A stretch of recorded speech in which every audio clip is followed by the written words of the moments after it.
자비로우신 우리 아버지 하나님, 감사합니다.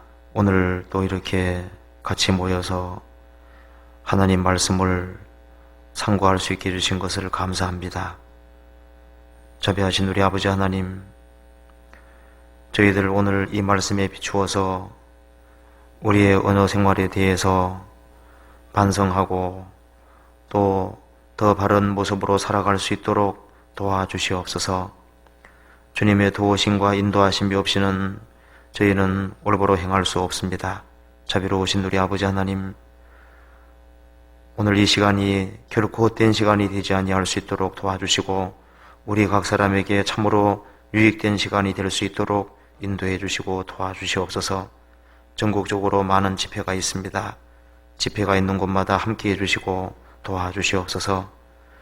그리고 멀리 미주 수양에 인도하는 이완 목사님과 서도성 목사님에게 함께해 주시고 도와주시옵소서. 오늘 모든 시종 주 성령께서 도와주시기를 간절히 의지하오며 이 모든 말씀 예수 그리스도 이름 받들어 기도하옵나이다. 아멘. 야고보서 3장 찾으시겠습니다.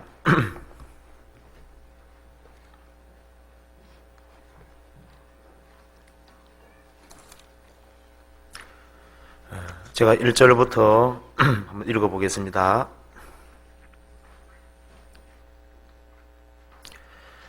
내 형제들아, 너희는 선생된 우리가 더 큰 심판을 받을 줄 알고 많이 선생되지 말라. 우리가 다 실수가 많으니 만일 말에 실수가 없는 자면 곧 온전한 사람이라. 능히 온몸도 굴레 씌우리라.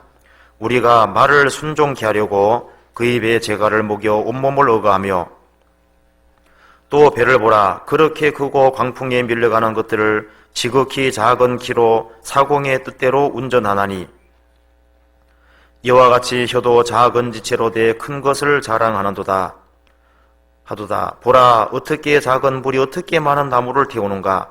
혀는 곧 불이요 불의의 세계라. 혀는 우리의 지체 중에서 온몸을 더럽히고 생의 바퀴를 불살아나니 그 살아난 것이 지옥불에서 나느니라.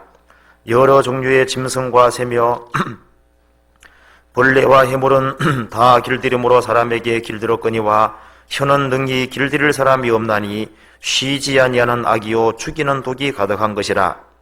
이것으로 우리가 주 아버지를 찬송하고 또 이것으로 하나님의 형상대로 지음받은 사람을 저주하나니 한 입으로 찬송과 저주가 나는도다. 내 형제들아, 이것이 마땅치 아니하니라. 샘이 한 구멍으로 어찌 단물과 쓴물을 내겠느뇨. 내 형제들아, 어찌 무화과나무가 감람 열매를 포도나무가 무화과를 맺겠느뇨. 이와 같이 짠물이 단물을 내지 못하느니라. 너희 중에 지혜와 총명이 있는 자가 누구뇨. 그는 선행으로 말미암아 지혜의 온유함으로 그 행함을 보일지니라. 그러나 너희 마음속에 독한 시기와 다툼이 있으면 자랑하지 말라. 진리를 거스려 거짓하지 말라. 이러한 지혜는 위로부터 내려온 것이 아니요 세상적이요 정욕적이요 마귀적이니 시기와 다툼이 있는 곳에는 요란과 모든 악한 일이 있음이니라.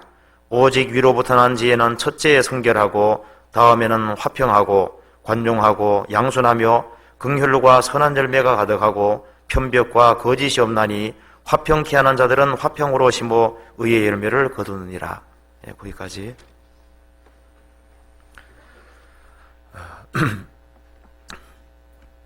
이번에 이틀간에 걸쳐서 말에 대해서 같이 생각할 수 있는 기회를 갖게 되었습니다.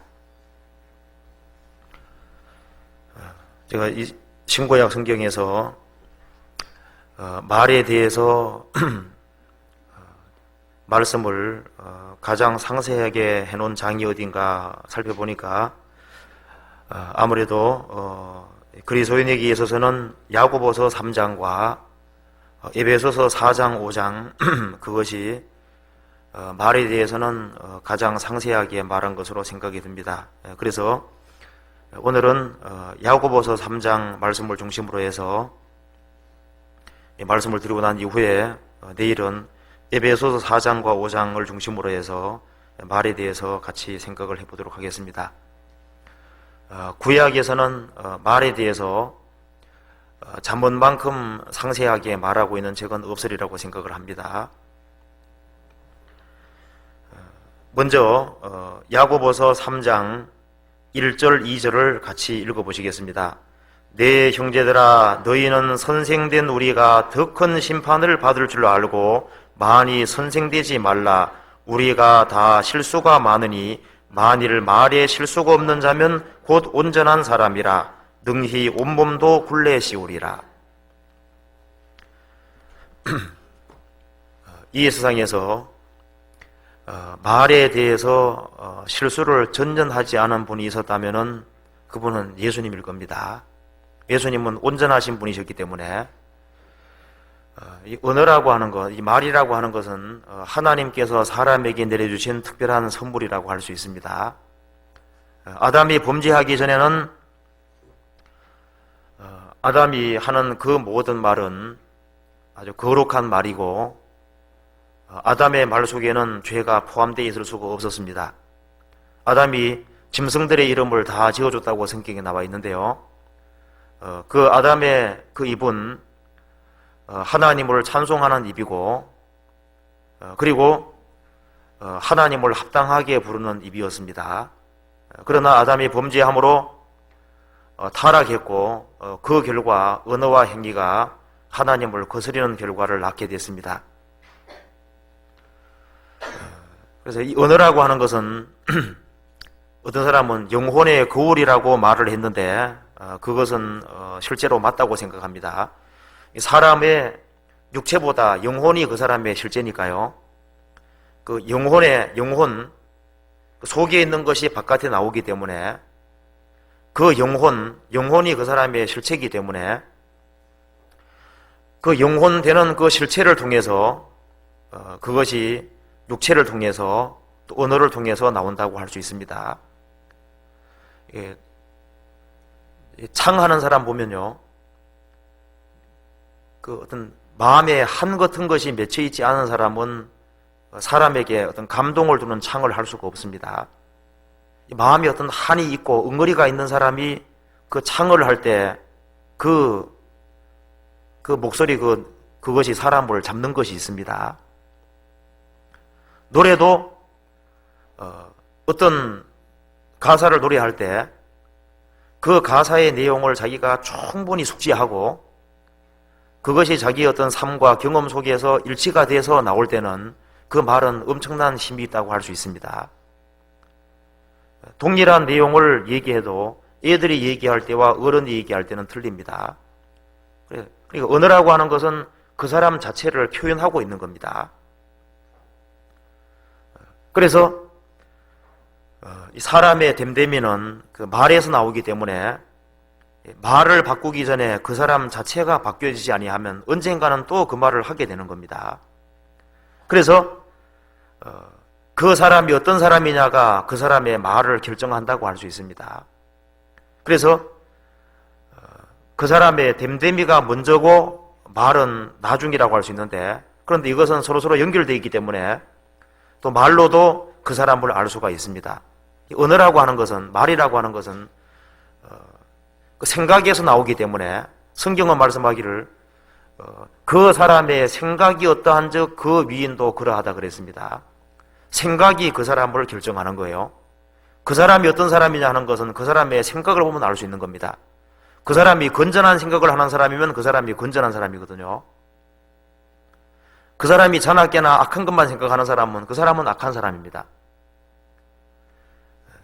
그래서 말과 그 사람은 정확히 연결이 되어 있습니다.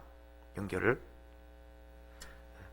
그래서 저도 이번에 이제 말에 대해서 성경으로 좀 준비해 보면서 정말 저 자신부터가 고칠 점이 얼마나 많은지도 좀 알게 됐습니다. 그래서 우리가 이번에 같이 말에 대해서 같이 공부해 봄으로써 서로에게 좀 도움이 됐으면 좋겠습니다. 이 성경에 보면은 그 십볼렛이란 발음을 못해서 에브라임 사람들이 많이 죽었습니다. 이제 프린트는 집에 가서 보시고, 프린트는 저만 보면 될 것 같아요. 집에 가서 보시고 잘 들으시면 좋을 것 같습니다. 그래서 시볼렛이란 발음을 못해서 에브라임 사람들이 많이 죽었는데요. 이 길르아 사람하고 에브라임 사람이 전쟁을 하게 됐습니다. 근데 에브라임 사람들이 패해서 도망을 갔는데 길르아 사람들이 요단 나루턱을 잡아 지키고서 에브라임에 도망하는 자가 말하기를 청컨대 나로 건너가게 하라 하면은, 자, 너가 어느 지방 사람이냐? 그래서 에브라임 사람이냐 하여 나는 아니다. 에브라임 사람이라는 게 들통나면 죽을 테니까 아니라 하면은 시볼렛이라고 발음해봐라. 근데 이제 에브라임 사람들은 시볼렛이라는 발음을 못하고 시볼렛이라고 발음을 하는 거예요. 이 사람은 길르아 사람이 아니구나 하고 죽여버리는 겁니다. 자, 그러면은 이 발음 하나 때문에 죽었다는 것은 너무 억울해 보이지 않습니까? 그 발음 때문에 죽은 것이 아니고 길르아 에브라임 사람이기 때문에 죽은 거예요. 예수는 나의 구세주다. 예수님이 정말 내 죄 사했다. 그렇게 말할 수 있는 것은 간단한 같지만은 그 사람이 예수를 믿지 못한다고 하는 것은 그 사람 자신이 하나님 볼 때 근본적인 문제가 있기 때문에 못 믿는 거예요. 믿음이라는 것 자체는 간단한 것이지만은 믿게 되기까지는 그 사람이 어떤 사람인지가 분명해져야 되는데, 살아계신 하나님을 알고 자기가 죄인인 걸 깨닫고 지옥 가는 걸 알고 해야만 그리스도가 믿어집니다. 자, 저를 믿는 자는 심판받지 않고 안 믿는 사람은 심판받는다고 했을 때 그 간단한 말이지만은 왜 그리스도를 못 믿느냐? 그 사람이 진리를 구하지 않고 그 사람이 문제가 있기 때문에 못 믿는 거예요. 자, 그래서 이 성경은 분명히 말씀하기를 그 사람이 어떤 사람이냐가 더 중요하다 그랬습니다. 그 사람이 어떤 사람이냐에 따라서 그 사람 말도 달라질 것이기 때문에. 그래서 나무가 열매를 결정하는 것처럼 그 사람 자체가 어떤 사람에 따라서 그 사람 말이 결정이 되는 겁니다. 경박스러운 말을 많이 하는 사람은 그 사람은 경박한 사람입니다. 말은 그 사람과 정확히 연결이 되어 있는 거예요. 성경 어디 찾아보시겠습니다. 이사야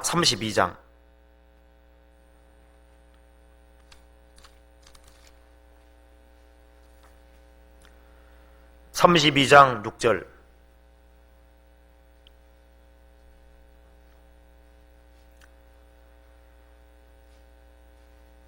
이는 어리석은 자는 어리석은 것을 말하며 그 마음에 불의를 품어 간사를 행하며 패역한 말로 여호와를 거스리며 줄인 자의 심정을 비기하며 목마른 자의 마시는 것을 없어지게 함이며 괴율한 자는 그 그릇이 악하여 악한 계획을 베풀어 거짓말로 가린한 자를 멸하며 빈핍한 자가 말을 바르게 할지라도 그리하며니와 고명한 자는 고명한 일을 도모하나니 그는 항상 고명한 일에 서리라.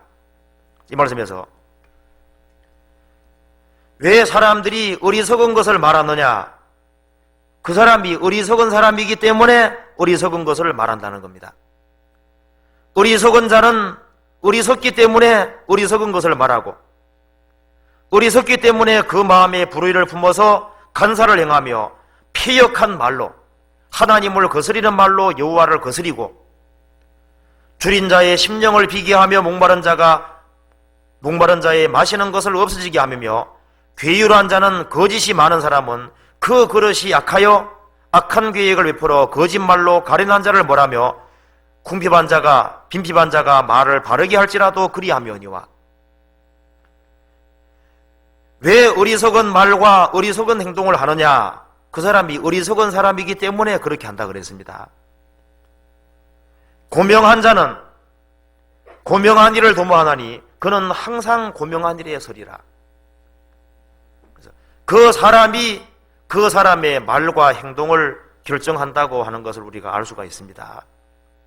예수님 당시에 유대 종교가들이 왜 예수님을 거스리고 예수님이 하시는 그 모든 행동을 마귀 역사로 돌리고 그 악하게 말했느냐 하면은 그 사람이 마음속에 악을 쌓았기 때문에, 그 사람들이 나쁜 나무고 악한 사람들이기 때문에 그렇게 말했다고 분명히 말씀하신 겁니다. 마태복음 12장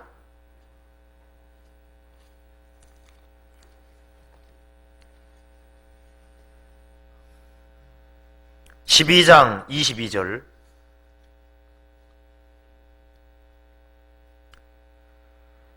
그때 귀신 들려 눈 벌고 벙어리 된 자를 데리고 왔거늘 예수께서 고쳐주심에 그 벙어리가 말하여 보게 된지라. 무리가 다 놀라가로되 이는 다윗의 자손이 아니냐 하니 바리새인들은 듣고 가로되 이가 귀신의 왕 바알세불을 힘입지 않고는 귀신을 쫓아내지 못하느니라 하거늘. 그래서 예수님이 이렇게 말했습니다. 33절에 33절부터 37절까지 같이 읽어보겠습니다. 남보도 좋고 실과도 좋다 하든지 남보도 좋지 않고 실과도 좋지 않다 하든지 하라. 그 실과로 나무를 아느니라. 북사의 자식들아, 너희는 악하니 어떻게 선한 말을 할 수 있느냐? 이는 마음에 가득한 것을 입으로 말함이니라. 선한 사람은 그 쌓은 선에서 선한 것을 내고 악한 사람은 그 쌓은 악에서 악한 것을 내느니라.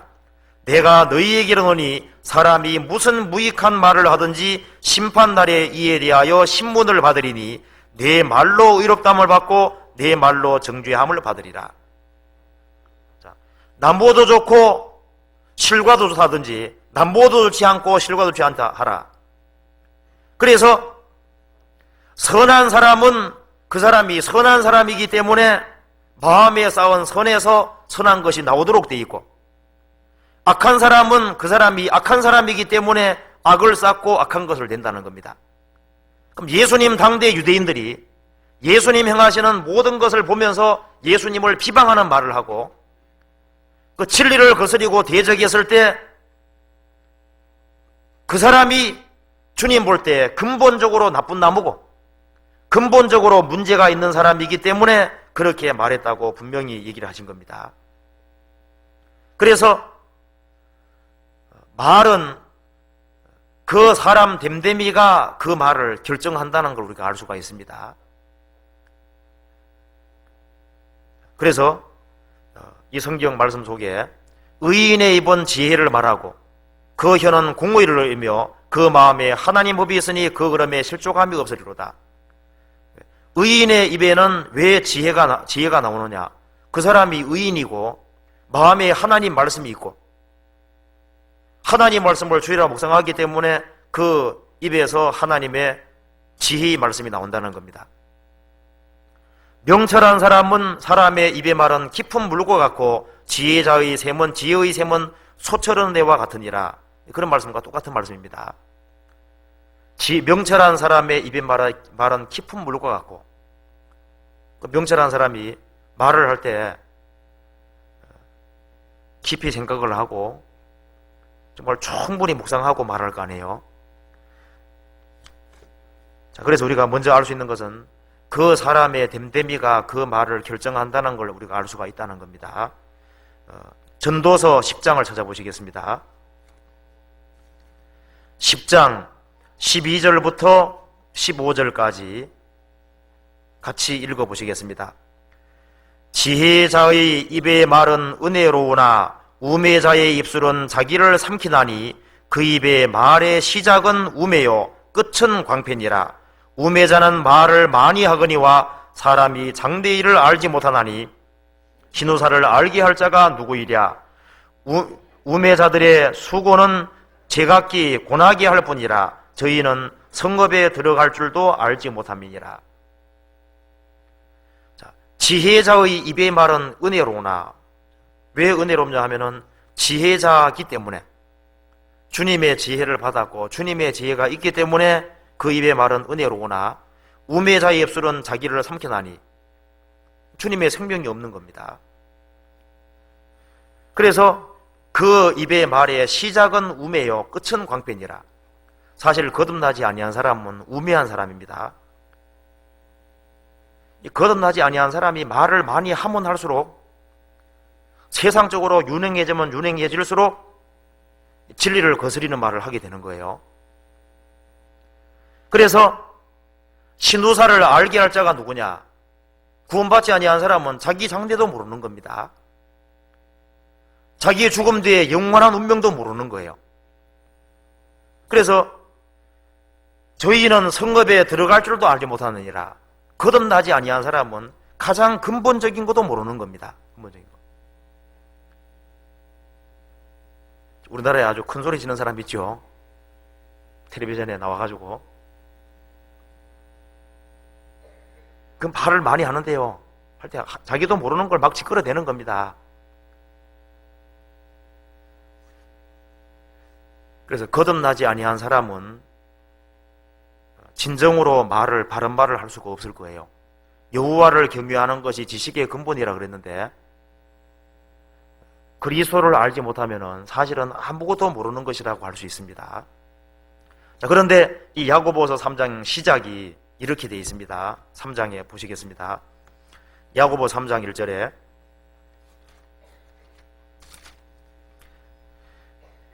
내 형제들아 너희는 선생된 우리가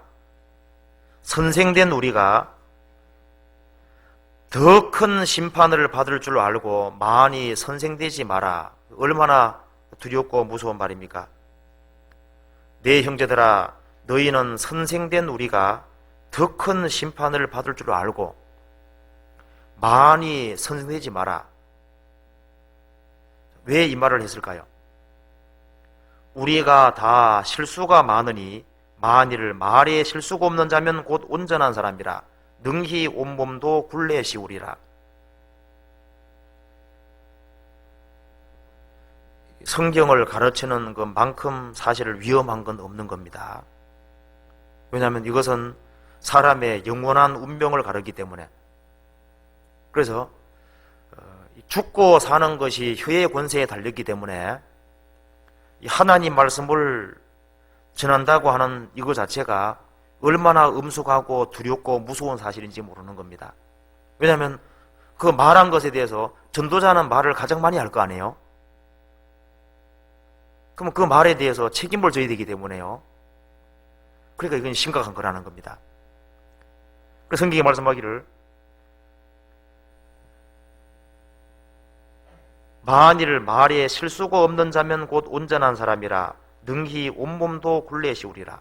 근데 우리는 말로 실수를 많이 하지 않습니까? 그렇기 때문에 가능하면은 성경을 가르치는 사람이라든가 그런 사람은 되려고 그렇게 의도한다든가 노력한다든가 그것은 바른 것이 아닌 거예요. 잠언 18장 찾아봅시다. 잠언 18장. 말을 바르게 함으로써 바르게 인도할 수도 있고 또 사람을 지옥으로 인도할 수 있는 것이 말이니까 말이 얼마나 중요한 것인지 모릅니다. 잠언 18장 20절부터 21절까지 같이 읽어보겠습니다. 사람은 입에서 나오는 열매로 하여 배가 부르게 되나니 곧 그 입술에서 나는 것으로 하여 만족하게 되느니라. 죽고 사는 것이 혀의 권세에 달렸나니 혀를 쓰기 좋아하는 자는 그 열매를 먹으리라. 사람은 음식으로만 배가 불러지는 것이 아니고 사람의 입에서 나오는 열매로 하여 배가 부르게 되나니 그 입술의 열매로 입술에서 나는 것으로 하여 만족하게 되느니라. 우리가 좋은 간증을 들으면은 그게 마음에 굉장히 위로가 되고 용기가 되고 힘이 되지 않습니까? 말로도 배가 부르게 된다는 겁니다. 죽고 사는 것이 혀의 권세에 달렸나니 이 혀의 말로 사람들을 구원의 길로 인도할 수도 있고 말로 사람을 죽일 수도 있고 말로 그 사람을 지옥도 보낼 수 있으니까 그 말이 얼마나 중요하냐는 겁니다. 그래서 혀를 쓰기 좋아하는 자는 그 열매를 먹으리라. 혀를 잘 쓰면은 좋은 열매를 먹게 될 것이고 혀를 잘못 쓰면은 거기에 대해서 심판을 받아야 되는 거지 않습니까? 그러니까 선생된 우리가 더 큰 심판을 받을 줄 알고 많이 성되지 말아라. 그래서 우리가 말로서 사람들을 바르게 인도할 수도 있고 말로서 사람들을 영원한 지옥으로 인도할 수도 있는 겁니다. 잠언 8장, 잠언 9장.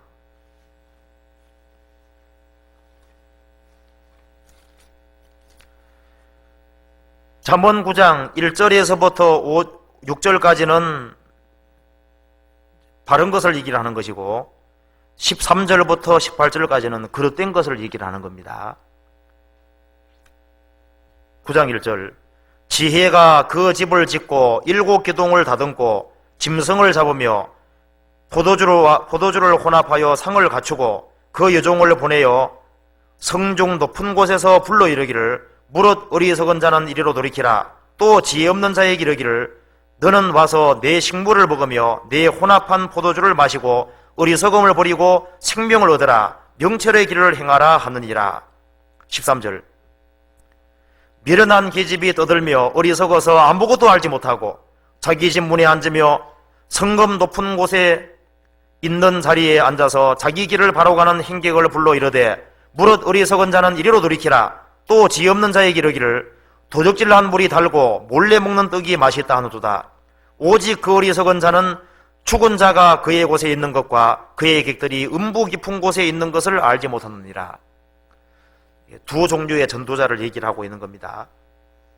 여기 지혜는 예수님입니다. 예수님이 집을 짓고 7 기둥을 다듬고 7 기둥이 있는 집이니까 아주 큰 집입니다. 짐승을 잡고 포도주를 혼합하여 상을 갖추고, 그러니까 영생의 잔치를 마련해 둔 겁니다. 잔치를 마련해 두고 여종을 보냈다는 것은 일꾼을 보낸 거예요. 보내서 성중 높은 곳에서 불러 가로되 4절에 무릇 어리석은 자는 이리로 돌이키라. 이리가 어느 쪽입니까? 하나님의 영생의 잔치 있는 주님께로 돌이키라 그 말입니다.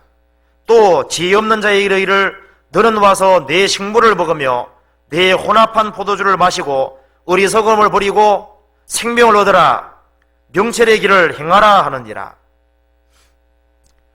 주님 편에 서서 사람들을 주님 품으로 인도하고 영생의 잔치에 참여하게 하고 어리석음을 버리고 생명을 얻고 명철의 길로 바른 길로 인도하는 그런 일을 하는 사람들이 있는가 하면은 또 주님 대적편에 서서 아무것도 알지 못하지만은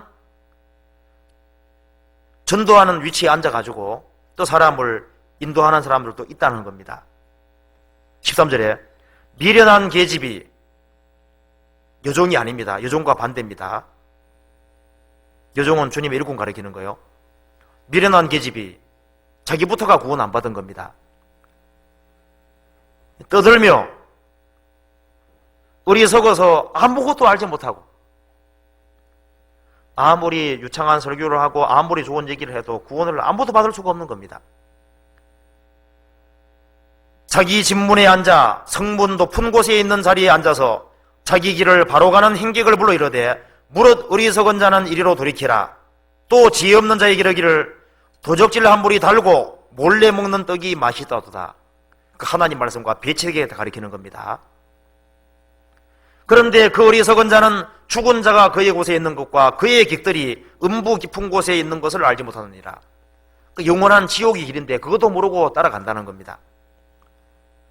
그래서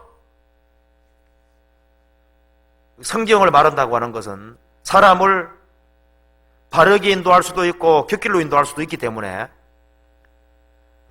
성경에서 말씀하기를 너희는 선생된 우리가 더 큰 심판을 받을 줄 알고 많이 성되지 말아라. 성경을 함부로 가르친다든가 그렇게 하는 사람은 되지 않기를 성경에서 되지 않으려고 노력을 해야 되고 자기가 하겠다고 나서는 식으로 해서 될 것이 아닙니다. 모세가 40년 목동 생활을 하고 난 이후에요. 주님 불렀을 때 이제야 주님 부르십니까? 했으면 어떻게 했겠습니까? 아서라고 얘기했을 거예요. 모세는 자기 스스로 이스라엘 백성들을 건질 수 없다고 고백했습니다. 저 같은 사람이 어떻게 갑니까? 그렇게 하니까 주님이 떠밀다시피 해서 간 겁니다. 자기가 원해서 자기의 힘과 자기의 능력으로 전도하던가 이런 것은 할 수 있는 일이 아니지 않습니까? 그래서요,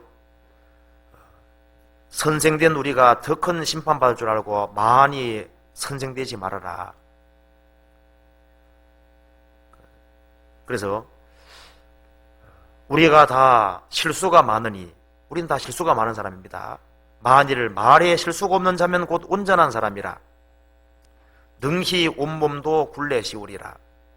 그러면서 야고보서에서 먼저 이 혀의 해악상부터 먼저 얘기를 하고 있습니다.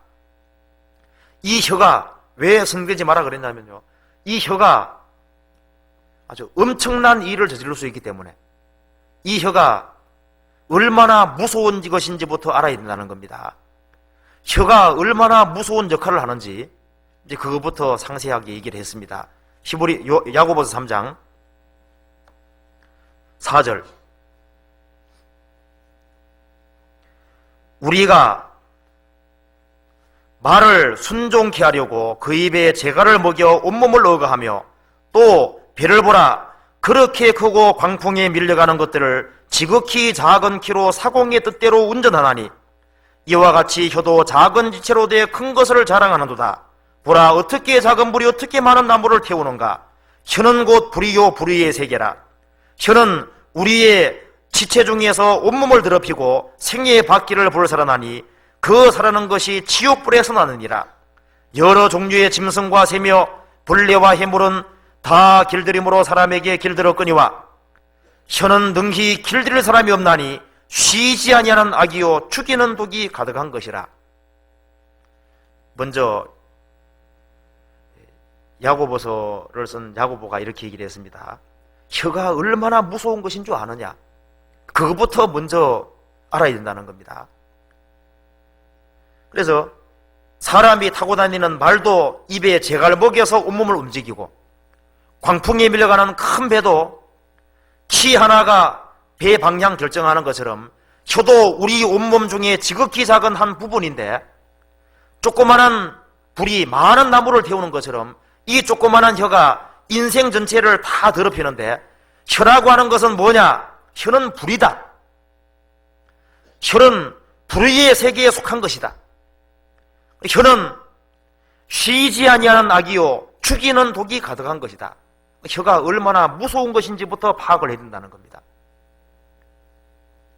쉬지 아니하는 악이요 죽이는 독이 가득한 것이라. 이건 혀는 불이고, 혀를 잘못 사용하면 이게 불 지르는 게 돼버리는 거거든요. 남의 집에 이 불도 지를 수 있고, 이 혀가 불 역할을 하는 거예요. 이건 불의의 세계, 옳지 않은 세계에 속한 거라는 겁니다. 잘못 사용하면은. 그리고 죽이는 독이 가득한 것이다. 그래서 구원받지 아니한 사람이 유능해지면 유능해질수록 이 혀가 엄청난 해악을 일으키는 거예요. 그래서 마귀도 말을 할 줄 압니다. 그래서 마귀는요, 원래 마귀라는 뜻 자체가 비방자라는 뜻입니다. 사탄은 대적자라는 뜻이지 않습니까? 마귀가 하나님을 거스리는 말을 했습니다. 내가 하나님의 뭇별 위에 나의 보좌를 높이리라. 지극히 높은 구름에 올라 하나님과 비기리라. 하나님께 도전하는 발언을 하고, 그리고 하나님께 대항했습니다. 그래서 마귀가 죄를 지었고, 그리고 구속받지 못한 모든 사람들은 이 혀로 계속적으로 죄를 지어가고 있는 겁니다. 그래서 이 마귀가요, 하와를 아주 유혹하는 거짓말을 사용해서 넘어뜨려 버렸습니다. 그리고 하와도 아담을 유혹해서 아담을 넘어지게 만들었습니다. 그래서 뱀의 후손 모든 사람들은 하나같이 이 혀 가지고 죄를 짓고 있는 겁니다. 그래서 다니엘서 6장 보면은 이 다니엘을 시기한 사람들이 참소하는 혀로 다니엘을 죽이려고 했습니다. 이 혀는 사람을 죽일 수가 있는 거예요.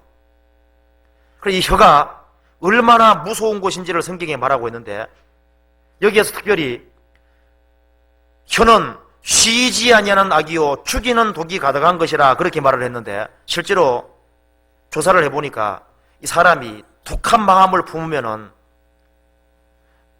실제 독 같은 게 생긴답니다. 그거 실제로 조사해보니까 이 사람이 아주 악독한 마음 품고 아주 독한 마음 품고 하면요, 이 사람에게서 실제로 독이 생긴답니다. 독이. 그건 실제 사실이라고 얘기를 합니다. 제가 이것도 준비하느라고 제가 찾아보니까 진짜 독이 나온답니다, 사람에게. 평상시에 그 혀에 물질을 하고 아주 독을 쓰고 난 이후에 나오는 그 하고요, 완전히 다르답니다. 사람에게도 이 독이 만들어지는 거예요. 그래서 이 혀는 잘못 사용하면 아주 엄청난 문제가 생기는 겁니다. 그래서 이 뱀은 마귀가 가르치는 지 않습니까? 마귀부터가 이 혀로 엄청난 죄를 지었고, 뱀의 후손은 하나같이 뱀처럼 이 혀 가지고 많은 사람들을 죽이는 거예요. 시편 140편 찾아보시겠습니다.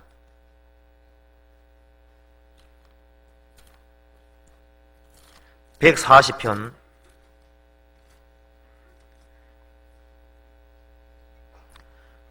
140편 3절. 뱀같이 그 혀를 날카롭게 하니 그 입술 아래는 독사의 독이 있나이다. 여기에 뱀같이 그 혀를 날카롭게 하니 그 입술 아래는 독사의 독이 있나이다. 사람이 어떤 사람을 향해서 정말 아주 독한 마음 품으면요, 실제로 밑에 이 독사의 독 같은 게 생기는 겁니다. 이게 실제 사실입니다. 그래, 그 입술에는 독사의 독이 있고 그 입에는 저주와 악독이 가득하고, 그건 맞는 얘기를 하고 있는 겁니다. 그래서 이 마귀에게 속한 사람은 마귀와 똑같이 비방하고 이 혀로 죽이는 거예요. 그래서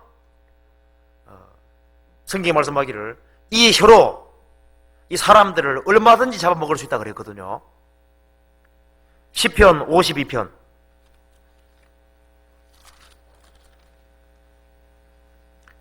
1절. 이것은 에돔 사람 도액의 얘기인데요, 에돔 사람 도액이 마귀 편에 속해서 다윗을 사울에게 송사하고, 그 다음에 하나님의 제사장들을 아주 몇십 명, 거의 100명 안쪽에 되는 사람을 죽인 거예요. 그래서 이 도액이 이 혀 가지고 하나님의 기름 부음 받은 다윗을 대적하고 하나님의 제사장들을 죽게 만든 겁니다. 참소한 혀거든요. 그래서 1절에 강포한 자여 내가 어찌하여 악한 계획을 스스로 자랑하는고 하나님의 인자하심은 항상 기도다.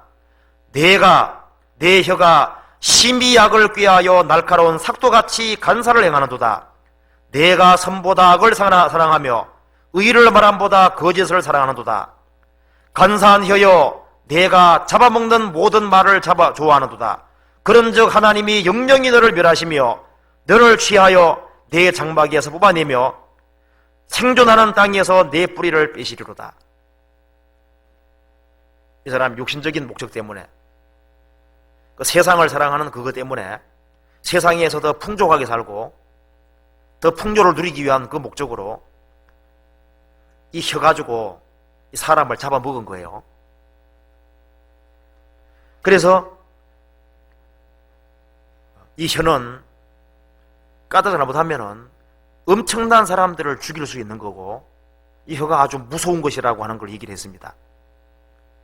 근데 구원받은 사람은 말을 함부로 하려고는 하지 않을 거예요. 근데 구원받지 않고 타락하면 타락할수록 말이 점점 더 거칠어지고, 그리고 너무나도 엄청난 말을 하게 되는 겁니다. 시편 59편 7절 같이 읽어보겠습니다. 7절. 그 입으로는 악을 토하며 그 입술에는 칼이 있어 이르기를 누가 들으리요 하나이다. 이 말씀에서 그 입으로는 악을 토하고 그 입술에는 칼이 있어 이르기를 누가 들으리요 하나이다. 말을 아주 함부로 하고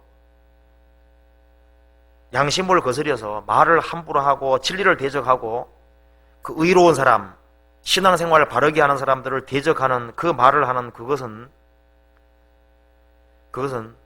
마음속에 하나님이 없는 사람이고 하나님을 전혀 두려워하지 않는 사람입니다. 그래서 역사 속에서 말을 함부로 한 사람들이 너무나도 많이 있습니다. 그래서 사탄이 먼저 이렇게 얘기했죠. 내가 하늘에 올라 하나님의 뭇별 위에 나의 보좌를 높이리라. 내가 북극 지폐의 산 위에 자정하리라. 가장 높은 구름에 올라 지극히 높은 자와 비기리라 하도다. 이게 마귀 말입니다. 그 다음에 이스라엘 백성들을 에집트 건져내려고 할 때 바로 왕이 싫어했습니다. 그리고 말하기를 여호와가 누구간데 내가 그 말을 듣고 이스라엘을 보내겠느냐. 또 말하기를 누가 능히 나를 땅에서 끌어내리겠느냐. 그런 말도 하고, 역사 속에서 아주 엄청난 말들을 많이 한 사람들이 너무나도 많이 있는데요.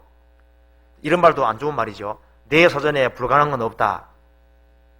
나폴레옹이 한 말인데 그 말하고부터 나폴레옹의 전세는 기울어졌습니다. 교만한 말이거든요. 느부갓네살 왕이 말하기를 이 바벨론 제국의 영광은 내가 내 능력으로 이렇게 만든 것이 아니냐 하고 자기 높일 때 그때 하나님께 침을 받았습니다. 자, 그래서요, 우리는 역사 속에서 또 성경 속에서 하나님을 부인하고 말을 아주 함부로 한 사람 예를 많이 찾아볼 수 있습니다. 그래서 아마 말을 함부로 한 사람 중에 대표적인 사람이 다윈일 겁니다. 인간은 쥐나가 됐다. 그리고 그걸 체계적으로 학설을 세워서 종의 기원이라는 책을 쓰고 인간유래라는 책을 썼는데요. 그 다윈이 또 강연할 때도 공공연하게 인간이 진화됐다고 이제 강연을 하고 이렇게 했는데요. 그 사람이 쓴 책과 그 사람이 한 말이 지금까지도 무수히 많은 사람을 지옥으로 보내고 있는 겁니다. 그래서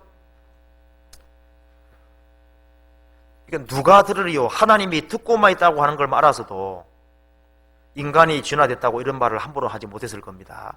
물론 다윈은 죽기 전에 그 책을 해소하려고 노력도 하고 성경책만 붙잡고 보고 있었다 그랬습니다. 그 다음에 니체 같은 사람, 신은 죽었다. 그것도 아주 엄청난 말입니다. 저 어떤 글에 보니까 신은 죽었다 하니까 그 밑에 신이 말하기를 너 죽었다. 신은 죽었다 그렇게 말했는데요. 근데 공산주의 특징이 뭔지 아시죠? 하나님은 없다는 확신입니다. 공산주의 사상의 기본 핵심이 이 모든 우주는 물질로 구성되어 있고 인간도 물질의 부산물이고 신은 하나님은 없다. 그 확신 위에 공산주의가 세워져 있습니다. 그러니까 인간은 진화됐다. 하나님은 없다. 그걸 누가 들으려 하고 말한 겁니다. 그 다음에 또 엄청난 말을 한 사람이 있는데 율리우스 벨하우젠, 제가 적어놨으니까 나중에 한번 보면 있습니다. 율리우스 벨하우젠 사람이 있는데 독일 사람이었습니다. 이 사람은 교수였지만은 성경을 전면 부인하는 사람이었습니다. 이 사람이 성경 편집서를 주장한 사람입니다. 성경은 편집이 됐다. 특별히 모세오경은 이문서, 제2문서, P문서, D문서, 그러니까 엘로힘, 하나님 문서, 엘로힘, 그 다음에 여호와, 제2문서, 프리스 제사장 문서, 듀트로노미, 그 신명기입니다. 듀트로노미, 신명기. 그래서 이 모세오경은 하나님의 계시에 기록된 것이 아니고 다양한 문서들이 모아져서 편집된 거다. 이제 그런 식으로 주장을 했습니다. 하나님을 거스르는 발언을 했는데 예수님도 창세기 전체부터 다 믿었지 않습니까? 벨하우제는 자기는 예수님보다 더 낫다고 생각한 사람입니다. 예수님은 아담 하와 얘기도 사실이라 그랬고 아담의 타락, 노아 홍수 모든 것을 문자 그대로 다 받아들였고 이 모세의 글을 하나님 말씀으로 예수님도 받아들였는데 성경은 절대 피하지 못한다고 말씀했는데 율리우스 벨하우젠은 담대하게 그 말을 했습니다. 이 율리우스 벨하우젠 이 사람 때문에 자유주의가 나오게 된 거예요. 이 성경이라고 하는 것은 인간이 쓴 저작에 불과하다. 성경을 하나님 말씀으로 안 받아들이는 아주 엄청난 주장을 했고, 그렇게 해서 이 사람 때문에 이 교회가 파괴되고, 그리고 수없이 많은 사람들이 지옥으로 가게 됐습니다. 그래서 글 같은 것을 많이 써서 사람을 얼마든지 곁길로 인도할 수 있습니다. 그건 말은 한 번 하고 끝나버리지 않습니까? 근데 그것이 녹음이 된다든가 또 이 글로 기록되면은 그 말은 아주 엄청난 영향을 미치는 거예요. 존 듀이 같은 사람은 실용주의 주장했죠. 최종 진리는 착각이다. 성경은 최종 진리가 있다 그랬죠. 우리는 계속 변하고 있는 세상에 살고 있다. 그러므로 우리가 원리라고 생각하는 것은 반드시 항구적으로 변한다. 계획되어 있는 것은 아무것도 없으며 모든 것이 계획되어 가고 있는 중이다. 삶은 본질적으로 과정이며 우리가 확신할 수 있는 내용은 변화의 항구성뿐이다. 모든 게 변한다는 겁니다. 그러니까 객관적인 가치라든가 객관적인 교훈이 낼 수도 없다는 겁니다. 우리는 진리를 생각해서는 안 되고 의미에 관심을 가져야 된다. 그래, 절대적인 진리가 없으니까 한번 해보라는 겁니다. 자기에게 유용하면 받아들이고 유용하지 않으면 바쳐가고, 유용성과 상관없이 자기가 싫더라도 진리는 받아들여야 되는 것인데, 이 존 듀이가 아주 엄청난 영향력을 미쳤습니다.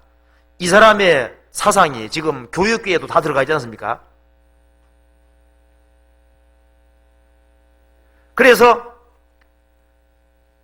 지금까지 역사 속에서 말을 함부로 하는 사람들이 너무나도 많이 있는데, 특별히 누가복음 16장에서 부자가 음부에 떨어졌을 때 특별히 뭐라 그랬는 줄 아시죠? 내 혀를 서늘하게 하소서. 내가 이 불꽃 가운데서 고민하나이다. 아마 다윈이라든가 칼 막스라든가 존 듀이라든가 벨 하우진 이런 사람들은 지옥에 들어가면 특별히 혀가 뜨거울 겁니다. 특별히 혀가 더 고통스러울 거예요. 여기 보면은 누가복음 10장의 부자도 말하기를 내 혀를 서늘하게 하소서. 내가 이 불꽃 가운데서 고민하나이다. 근데 이 혀의 아주 해악성을 쭉 말하고 난 이후에 구원받은 사람은 어떻게 되겠느냐? 구원받은 사람은 그런 식으로 이 혀를 잘못된 데 사용해서는 안 되지 않겠느냐 이렇게 말을 하고 있습니다. 야고보 3장에 보시겠습니다.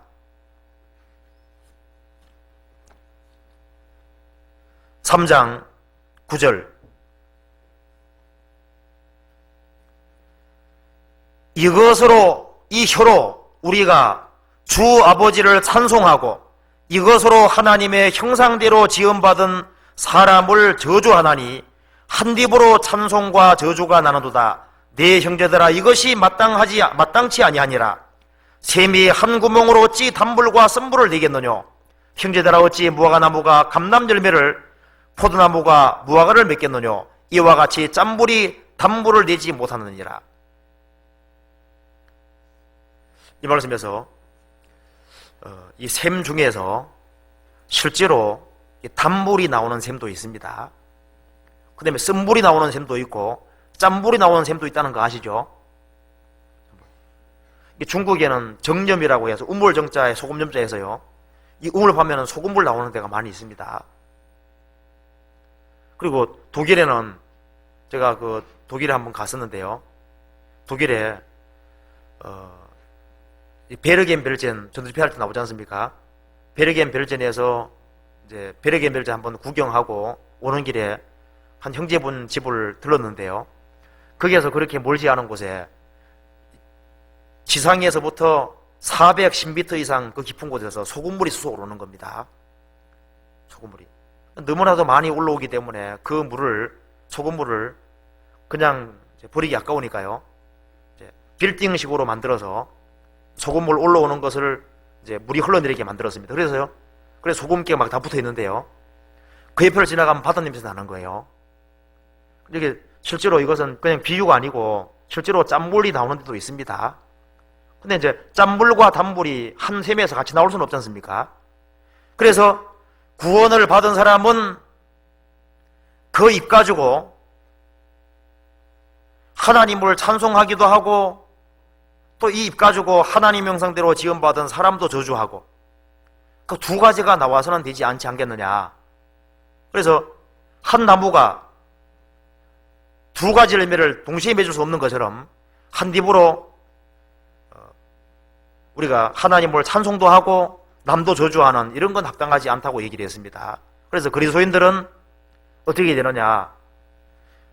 구원받지 아니한 사람이 혀를 함부로 사용해서 엄청난 말을 한다고 할지라도 구원받은 사람만은 그렇게 해서 안 된다는 겁니다.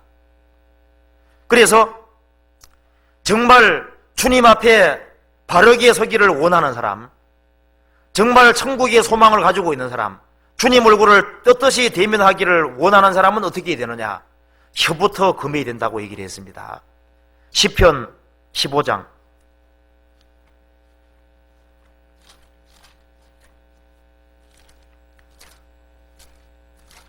15장 1절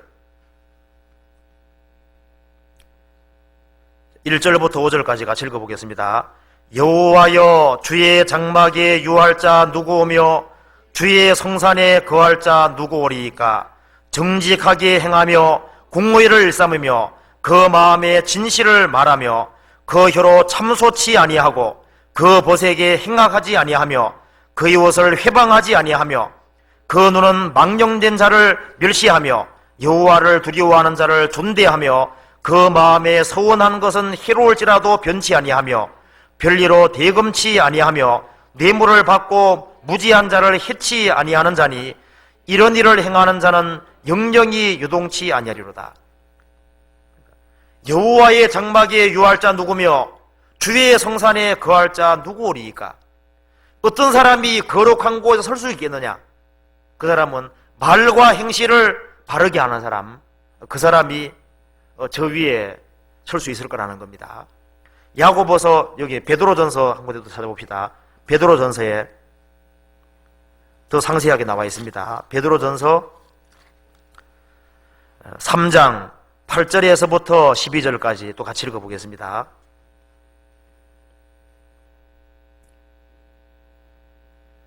마지막으로 말하노니 너희가 다 마음을 같이하여 채우려 하며 형제를 사랑하며 불쌍히 여기며 겸손하며 악으로 악을 악으로 욕을 욕으로 갚지 말고 도리어 복을 빌라. 이를 위하여 너희가 부르심을 입었으니 이는 복을 유업으로 받게 하려 하심이라. 그러므로 생명을 사랑하고 좋은 날 보기를 원하는 자는 혀를 금하여 악한 말을 그치며 그 입술로 괴유를 말하지 말고 악에서 떠나 선을 행하고 화평을 구하여 이를 쫓아라. 주의 눈은 의인을 향하시고 그의 귀는 저희 간구에 기울이시되 주의 낯은 악행하는 자들을 행하시느니라 하였느니라. 정말 생명을 사랑하고 좋은 날 보기를 참으로 원하는 사람은 어떻게 되느냐? 그 사람은 혀를 금하여 악한 말을 그치고 그 입술로 거짓을 말하지 말고 악에서 떠나 선을 행하고 화평을 구하여 이를 쫓아라. 정말 생명을 사랑하고 좋은 날 보기 원하는 사람이 구원받은 사람입니다. 구원받은 사람은 혀를 금하여 악한 말을 거치고 그 입에서 거짓을 버리라 그랬습니다. 근데 이것은 너무 피상적이라고 할 수 있는데요, 이걸 좀 더 구체적으로 한번 생각을 해봅시다. 그리스도인들이 언어를 사용하는 데 있어서 꼭 신경을 써야 될 것들을 우리가 좀 더 구체적으로 생각을 해봅시다. 이 성경에서는 분명히 밝히기를 일단 듣기는 속히 하고 말하기는 더디 하라 그랬죠. 귀는 2개 주시고 입은 하나 주셨습니다. 더 많이 듣고 말은 더 적게 하라는 뜻이라고 할 수 있습니다. 어떤 사람 말하기를 현명한 머리는 닫문 입을 가지고 있다. 사람이 현명할수록 이 혀를 닫는다는 겁니다. 일단 구원받고 난 이후에 가장 기본적으로 일단 말은 가능하면은 적게 해야 되겠다. 이제 말을 덜 하려고 하는, 말을 아끼고 말하기를 더디 하려고 하는 이것은 기본적인 거라고 할 수 있습니다. 잠언 17장 찾아봅시다. 잠언 17장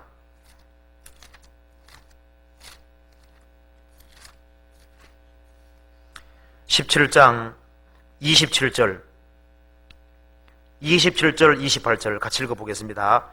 말을 아끼는 자는 지식이 있고 성품이 안전한 자는 명철하니라. 미련한 자라도 잠잠하면 지혜로운 자로 여기우고 그 입술을 닫히면 슬기로운 자로 여기우느니라. 말을 아끼는 자는 지식이 있고, 자기가 안다고 해서 모든 걸 다 얘기한다든 그런 건 어리석은 거라고 할 수 있습니다. 말을 아끼는 자는 지식이 있고 성품이 안전한 자는 명철하니라. 미련한 자라도 잠잠하면 지혜로운 자로 여기우고 그 입술을 닫히면 슬기로운 자로 여기우느니라. 이것은 우리가 경험 속의 사실이라는 걸 알 수 있습니다. 한 군데 더 찾아보시죠. 잠언 10장 19절.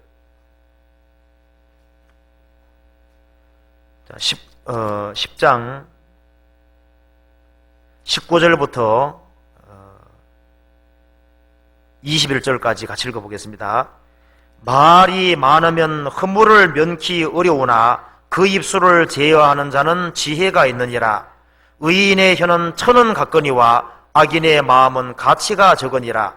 의인의 입술은 여러 사람을 교육하나 미련한 자는 지식이 없으므로 죽느니라. 이 말씀에 보면은 말이 많으면 허물을 면키 어렵다. 말을 많이 하면 틀림없이 실수하게 되어 있습니다. 말이 많으면 혐의를 겨루나 그 입술을 제어하는 자는 지혜가 있느니라. 그래서 말을 가능하면 적게 하는 것이 주님의 뜻인 걸 우리가 알 수 있습니다. 그리고 이 말을 못해서 안달하는 사람, 어떻게 하든 막 더 많이 말을 하고 싶어 하고, 이제 그런 것은 그건 미련한 사람이라고 성경이 얘기를 했습니다. 잠언 29장 20절.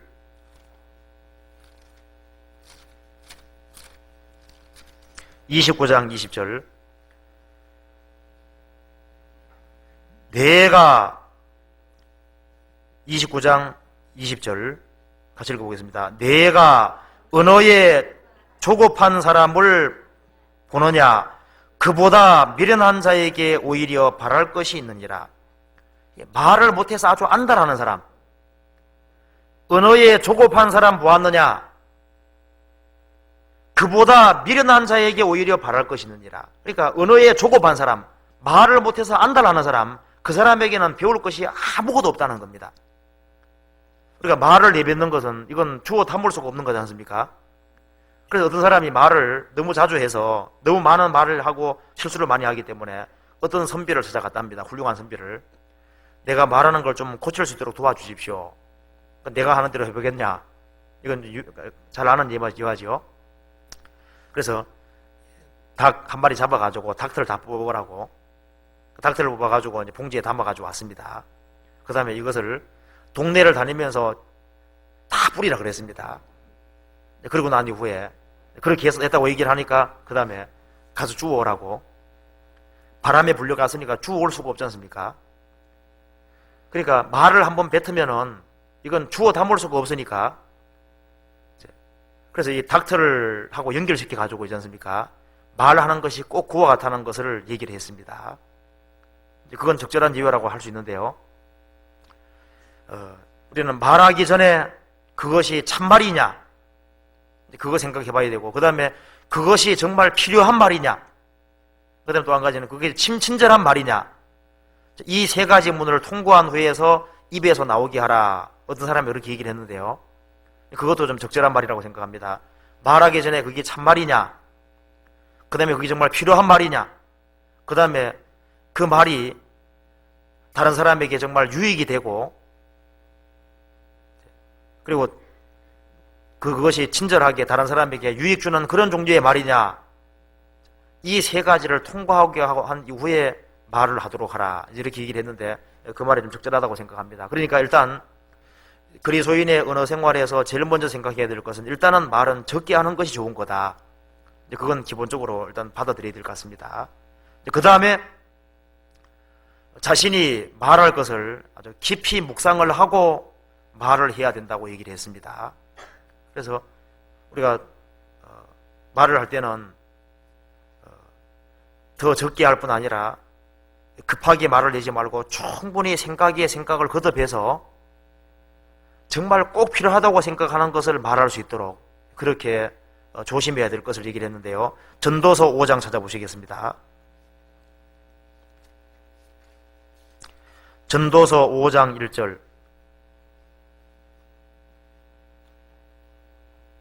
1절부터 2절까지 같이 읽어보겠습니다. 너는 하나님의 전에 들어갈 때 네 발을 삼갈지어다. 가까이 하여 말씀을 듣는 것이 우매자의 제사 드리는 것보다 나으니 저희는 악을 행하면서도 깨닫지 못함이니라. 너는 하나님 앞에서 함부로 입을 열지 말며 급한 마음으로 말을 내지 말라. 하나님은 하늘에 계시고 너는 땅에 있음이니라. 그런즉 마땅히 말을 적게 할 것이라. 하나님의 전에 들어갈 때는 네 발을 삼갈지어다. 가까이 하여 말씀을 듣는 것이 더 낫다 그랬습니다. 너는 하나님 앞에서 함부로 입을 열지 말며 하나님 앞에서 입을 열 때는 충분히 생각하라 그랬습니다. 그러면 우리가 교제하는 자리는 하나님과 함께하는 자리지 않습니까? 함부로 입을 열지 말며 급한 마음으로 말을 내지 마라. 하나님은 하늘에 계시고 너는 땅에 있음이니라. 그런즉 마땅히 말을 적게 할 것이라. 그래서 충분히 생각하고 충분히 묵상하고 그렇게 해서 말이 나오도록 해야 된다는 겁니다. 시편 49편 찾아보시겠습니다.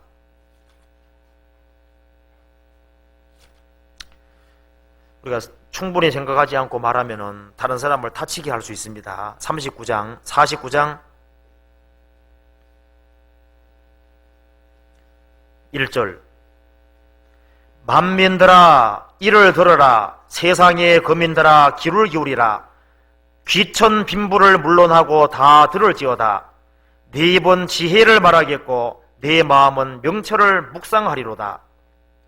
이 말씀에서 네 입은 지혜를 말하겠고 네 마음은 명철을 묵상하리로다. 그러니까 이 입에서 나오는 말 자체는 충분히 묵상이 되고 난 이후에 나온 말이라고 그랬습니다.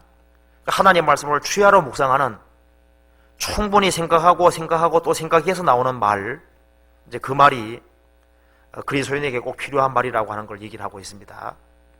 그래서 충분히 묵상하고 자기에게 충분히 은혜가 되고 그렇게 해서 말이 나올 때 그 말은 영향력이 있으리라고 생각을 합니다.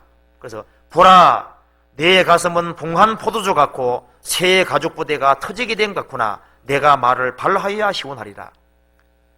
충분히 묵상하고 충분히 생각하고 그래서 자기 마음이 좀 충만해진 상태에서 어떤 얘기가 되어지면은 그것은 다른 사람에게 영향력을 미칠 수 있습니다. 그래서 그리스도인들은 말을 할 때 일단 기본적으로 말을 적게 해야 되고 거기에다가 자기가 말할 것을 깊이 묵상하고 생각하고 또 생각하고 생각해서 그렇게 해서 이야기를 할 수 있도록, 그리고 이 마음을 낮추지 아니하면은 경우에 합당한 말을 할 수가 없습니다. 그러니까 이 성경에서 그리스도인들이 어떻게 하면 바른 말을 할 수 있느냐, 거기에 대해서 성경이 얘기할 때 항상 이 사랑이 바탕되는 속에서 말이 나오지 아니하면은 상처를 준다는 겁니다. 그리고 내가 정말 용서하는 마음을 가지고 있는 그 상태에서 겸손한 마음, 용서하는 마음, 그런 마음이 있는 속에서 말이 나와야만 남을 해치지 않을 수 있거든요. 그리고 청결한 마음에서 나오는 말이, 덕이 있는 말이 나온다는 겁니다. 그래서 마음을 낮추고 정말 하나님을 사랑하는 마음, 형제자매를 존중하는 마음, 자신을 낮추는 그 속에서 있으면은 경우를 정확히 알게 되고 경우에 맞게 얘기를 할 수 있게 되는 거예요. 근데 마음을 높이고 교만한 마음이 있는 상태에서는 경우에 합당한 말을 할 수가 없는 겁니다. 그래서 이 상황에 맞지 않게 얘기를 해서 실수하는 경우가 많이 생길 수 있는데요. 잠언 15장 찾아보시겠습니다. 우리가 경우에 합당한 말을 해야 된다는 건 알고 있는데 그것이 왜 안 되냐 하면은 마음을 높이거든요. 마음을 높이고, 그래서 아내가 남편 알기를 우습게 알면요, 말하는 것이 바른 말이 나올 수가 없지 않습니까? 남편이든 아내든 가정생활이 직장생활이든 무엇이든 간에 마음을 낮추지 않고 사람을 참으로 존중하는 마음이 없는 그 속에서는 경우에 합당한 말, 상황에 적절한 말이 나올 수가 없을 거예요. 잠언 15장 23절 같이 읽어보겠습니다. 15장 23절. 사람은 그 입에 대답으로 말미암아 기쁨을 얻나니 때에 맞는 말이 얼마나 아름다운고. 그 때에 맞는 말, 그 상황에 적절한 말, 그 말이 되어지기 위해서는 마음을 낮추지 않으면 그 말이 나올 수가 없습니다. 그래서 마음이 상한 자에게 노래하는 것은 추운 날에 옷을 벗은 같고 소다 위에 초를 부음 같으니라, 그 말이 있는데요, 한 사람이 마음이 상해 있는데 거기에서 노래하면요, 그건 경우에 안 맞지 않습니까? 그래서 성경이 말씀하기를 즐거워하는 자들로 함께 즐거워하고 우는 자들로 함께 울라. 이것이 되기 위해서는 마음을 낮춰야 됩니다. 마음을 낮추게 되면은 그 어려운 사람 보면은 마음에 똑같이 마음에 동정이 가지 않습니까? 그 마음을 안 낮추면은 경우에 합당한 말이 되어질 수가 없습니다. 그래서 욥의 세 친구 말을 보면요, 욥이 얼마나 큰 곤궁을 당했습니까? 자식이 10명이나 죽고 재산이 다 날아가고 머리부터 발끝까지 병이 든 상태입니다. 욥의 세 친구가 욥에 대해서 위로하는 말을 해줘야 되지 않습니까? 지금 마음이 상해져 있지 않습니까?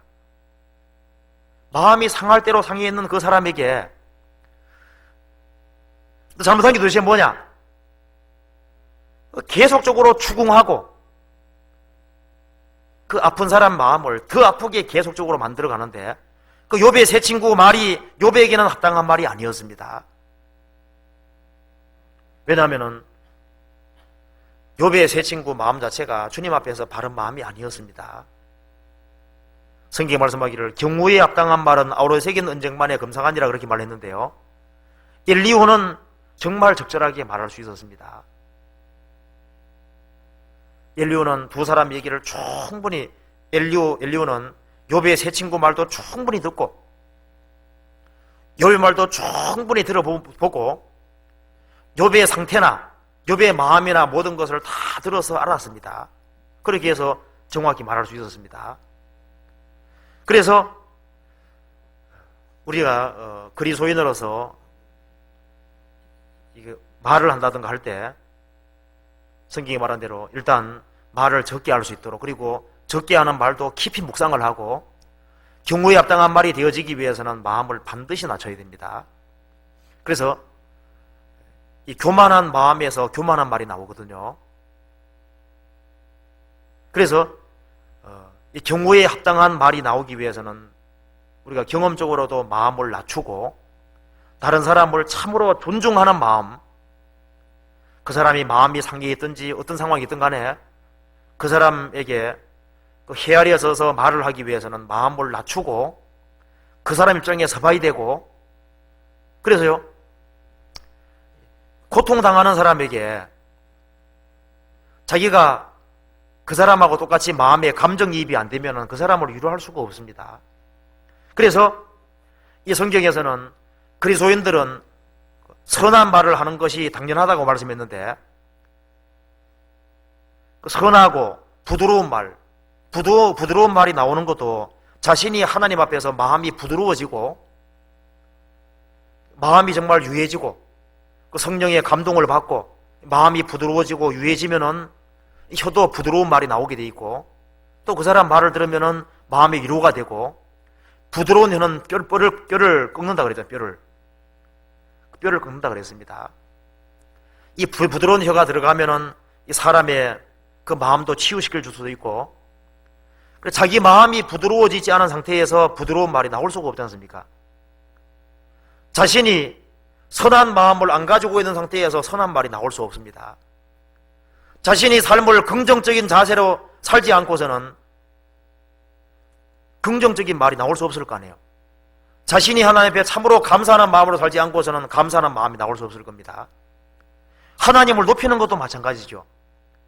자신이 삶 속에서 하나님을 참으로 높이고 그렇게 해야만 생활 속의 말도 하나님 높이는 게 나올 거예요.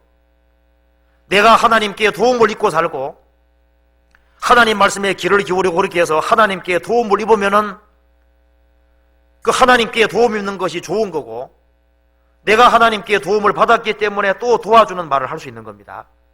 용서받지 않은 사람은 용서할 수가 없는 거예요. 사랑을 받지 아니한 사람은 사랑할 수 없을 겁니다. 주님께 도움 입지 아니하면은 도와주는 말을 못 할 거예요. 주님이 깨닫게 해주셔야만 다른 사람 마음을 위로할 수 있고 용기 같은 걸 줄 수가 있는 겁니다. 성경 이사야 50장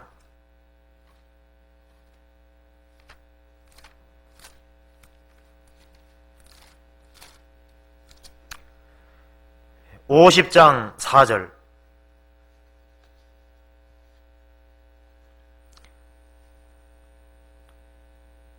4절 주 여호와께서 학자의 혀를 내게 주사 나로 곰핍한 자를 말로 어떻게 도와줄 줄을 알게 하시고 아침마다 깨우치시되 나의 길을 깨우치사 학자같이 알아듣게 하시도다. 이 말씀은 아주 중요한 말씀이라고 할 수 있는데요. 성경에 귀가 열려 말이 분명하더라 그랬습니다. 영혼의 귀가 열려야만 감정이 분명해지는 거예요. 그래서 귀로 듣고 깨달은 만큼 말이 나오게 되기 때문에요. 우리는 먼저 하나님께 충분히 들어야 되고 그러기 위해서 귀를 깨우치시되 학자같이 알아듣게 하시도다. 주님이 귀를 깨우쳐주면은 귀가 깨우침 받은 사람은 도와주는 말을 할 수 있고 남을 위로해주는 말을 할 수 있고 그 사람과 교제하면 교제가 되고 다른 사람 붙잡아줄 수 있을 겁니다. 자신이 신앙생활을 바르게 하는 속에서 정말 용기를 가지고 역경을 견디고 살아가는 그 사람은 약한 사람, 넘어지는 사람, 그 사람을 위로해 줄 수 있고 그 사람에게 용기를 줄 수 있고 붙잡아 줄 수 있을 거예요. 그러니까 이 언어라고 하는 것은 그 사람 됨됨이의 결과라는 겁니다. 자신이 주님 앞에서 용기를 갖고 살지 못하는 사람이 다른 사람을 강하게 해주고 신앙생활을 바르게 하게 하고 그렇게 할 수는 없지 않습니까? 이사야 35장 3절부터 4절까지 같이 읽어보겠습니다.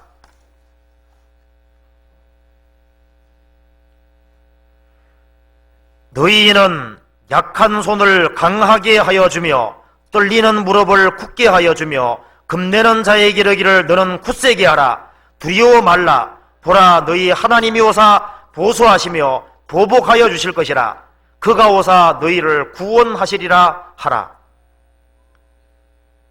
여기 너희는 신앙생활을 바르게 하는 사람입니다. 정말 신앙생활을 바르게 하고 주님 앞에서 강건해지고 신앙생활을 바르게 하는 사람, 그 사람은 정말 약한 손을 강하게 해줄 수 있고 떨리는 무릎을 굳게 해주고 금내는 자의 이르기를 너는 굳세게 하라. 두려워 말라. 너희 하나님이 오사 보수하시며 보복하여 주실 것입니다. 그래서 구원받은 사람으로서 우리가 그 합당한 말, 경우에 합당한 말이라든가 위로하는 말이라든가 그런 것을 해주기 위해서는 우리가 주님 앞에 먼저 위로를 받아야 되고 주님을 가까이 하고 주님을 사귀고 이제 그런 것이 있고 형제자매들을 가까이 하고 마음을 낮추고 정말 주님의 사랑을 알고 사랑을 나누는 그 속에서 모든 말들이 바른 말들이 나올 수가 있습니다. 그래서 그리스도인이 간증할 때도 마찬가지인데요. 간증할 때 그리스도인들이 조심해야 될 것 중에 하나가 일단 간증할 때 알아듣기 쉬운 말을 해야 됩니다. 그럼 찾아봅시다. 고린도전서 14장에 고린도전서 14장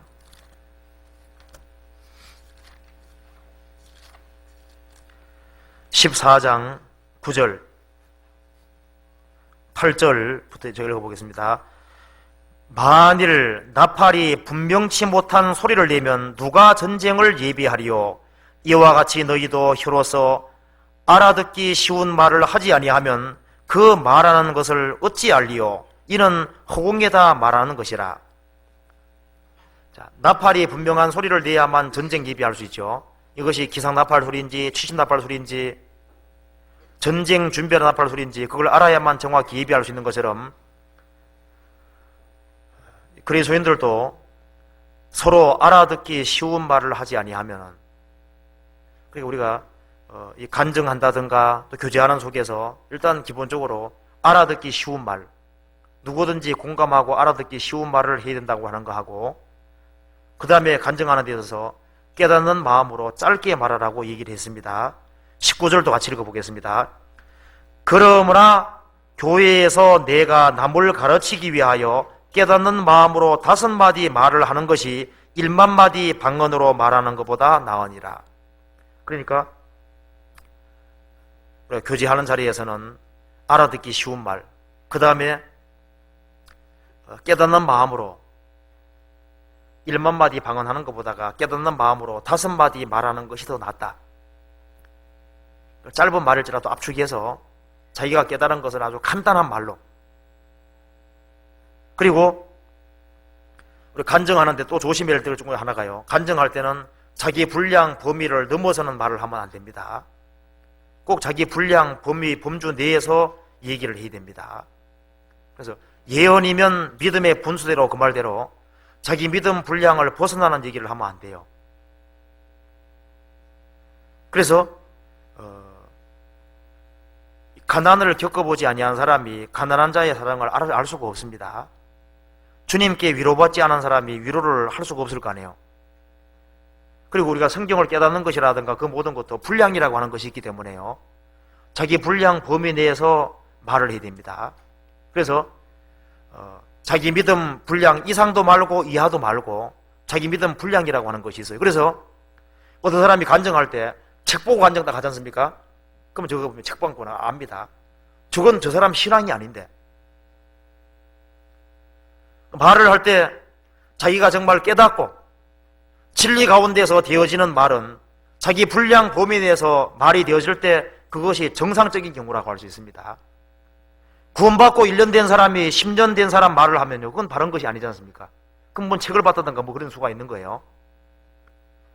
자기 믿음 분량과 범위라고 하는 것이 있습니다. 그래서 우리가 말을 하는 데 있어서 가장 중요하게 생각해야 될 것이 형제자매를 사랑하는 마음, 교회를 사랑하고 형제자매를 사랑하고 주님을 정말 사랑하는 그 마음 속에서 어떤 말이 되어질 때는 다치는 말이 될 수가 없습니다. 그런데 주님을 사랑하고 형제자매를 사랑하는 마음이 없고 자신이 형제보다 좀 낫다고 생각하고 높은 마음을 가진 상태에서 말이 되어지면은 항상 그 다치는 얘기가 나오게 되는 거예요. 그리고 구원받은 사람 속에서는 마음을 훨씬 낮춰야 되고, 구원받은 사람 속에서는 말을 가능하면 적게 하려고 해야 되고, 그 다음에 말을 하고 싶으면은 구원받지 아니한 사람들에게 가서 담대하게 얘기하는 것이 필요합니다. 그래서 성경에 보면은 광야에서 외치는 자의 소리라 그랬죠. 사도 바울이 구원받지 아니한 사람에게 말할 때는 정말 담대하게 얘기했다 그랬습니다. 근데 구원받은 사람에게는 정말 유순한 자가 됐다 그러지 않습니까? 왜냐하면 구원받은 사람은 여러 부류의 사람이 있습니다. 여러 부류의 사람이, 신앙이 강한 사람도 있고 약한 사람도 이런 사람이 있기 때문에요, 우리 간증 같은 거 할 때도 어떤 사람은 받지 못할 말이 또 있는 거예요. 제가 구원받고 난 이후에 구원받은 사람은 만사가 형통하는 것처럼 얘기하면 만사가 불통인 사람은 또 문제가 생기는 거예요. 구원받은 사람은 그 고난과 역경을 견딘다고 말할 때 고난도 없고 아무것도 없는 사람은 또 나는 또 잘못된 게 아닌가. 그 구원받은 사람들이 이 말 한마디에 따라 가지고 마음이 굉장히 왔다 갔다 하기도 하고, 구원받고 얼마 안 된 사람은 훨씬 어리기 때문에요, 구원받고 얼마 안 된 사람에게 무거운 짐을 지우고 막 이것도 하고 저것도 하고 이렇게 시키면요, 그건 말은 맞는 얘기인데 그 구원받고 얼마 안 된 사람에게는 안 맞는 말인 거예요. 태어나서 한 3살밖에 안 된 애에게 외국어를 잘 못한다고 막 지어받고 이렇게 만들지 않습니까? 그건 경우에 합당하지 않거든요. 구원받은 사람도 1년 된 사람, 2년 된 사람, 3년 여러 부류가 있는 거예요. 근데 자기 신앙교 좀 괜찮다고 해서 다른 사람에게 자기 신앙을 강요한다든가 이제 그렇게 하는 것도 그것도 합당한 것이 아닌 겁니다. 근데 이런 모든 문제가 왜 생기냐면은 마음을 높이기 때문에, 주님 앞에 마음을 낮추지 않고 남을 나보다 낫게 여기지 않기 때문에 그런 문제가 생기는 거예요. 그래서 이 성경에서 구원받은 사람이 조심해야 될 것을 말할 때 조심해야 될 것을 또 말씀했는데요. 그 야고보서 3장 찾아보시겠습니다. 3장. 오늘은 개요적으로 말씀을 드립니다. 야고보서 3장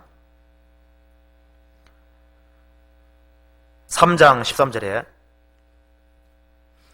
너희 중에 지혜와 총명이 있는 자가 누구뇨? 그는 선행으로 말미암아 지혜의 온유함으로 그 행함을 보일지니라. 그러나 너희 마음 속에 툭한 시기와 다툼이 있으면 자랑하지 말라. 진리를 거스려 거짓하지 말라. 이러한 지혜는 위로부터 내려온 것이 아니요 세상적이요 정욕적이요 마귀적이니 시기와 다툼이 있는 곳에는 요란과 모든 악한 일이 있음이니라. 4장 1절 너희 중에 싸움이 어디로 다툼이 어디로 쫓아나느뇨? 너희 지체 중에서 싸우는 정욕으로 쫓아난 것이 아니냐. 이 말씀에서 구원받은 사람도 이 마음이 고장나고 이 마음이 잘못되면은 이 마음에서 아주 독한 말이 나올 수 있고 거기에서 온갖 다툼과 요란 같은 것이 얼마든지 나올 수가 있다는 겁니다. 우리가 아직도 마귀가 역사하는 세상에 살고 있고 우리 속에 타락된 기질이 있기 때문에 그리스도인이 정상적으로 신앙생활을 하지 아니하면은 그리스도인의 입에도 독한 말이 나올 가능성이 있거든요. 과격한 말도 나올 수 있고 울분한 말도 나올 수 있고 별것이 다 나올 수 있습니다. 그래서 그리스도인들이 삼가해야 될 말들에 대해 성경이 아주 상세하게 얘기를 하고 있는데 우리 그 중에 몇 가지를 먼저 생각해 봅시다. 일단 그리스도인들 입에서 과격한 말이 나오는 것은 일단 그리스도인으로서 절대 바른 것이 아닙니다. 잠언 15장 1절 찾아보시겠습니다. 교제 생활하는 데서 문제가 생기는 것은 결국 말 때문이에요. 말. 신앙생활에 실패하는 것도 결국은 말이거든요. 잠언 15장 1절 같이 읽어보겠습니다. 유순한 대답은 분노를 쉬게 하여도 과격한 말은 노를 격동하느니라. 과격하게 말한다는 것 자체가 벌써 마음속에 충분히 생각하지 않았다는 증거입니다. 잠언 12장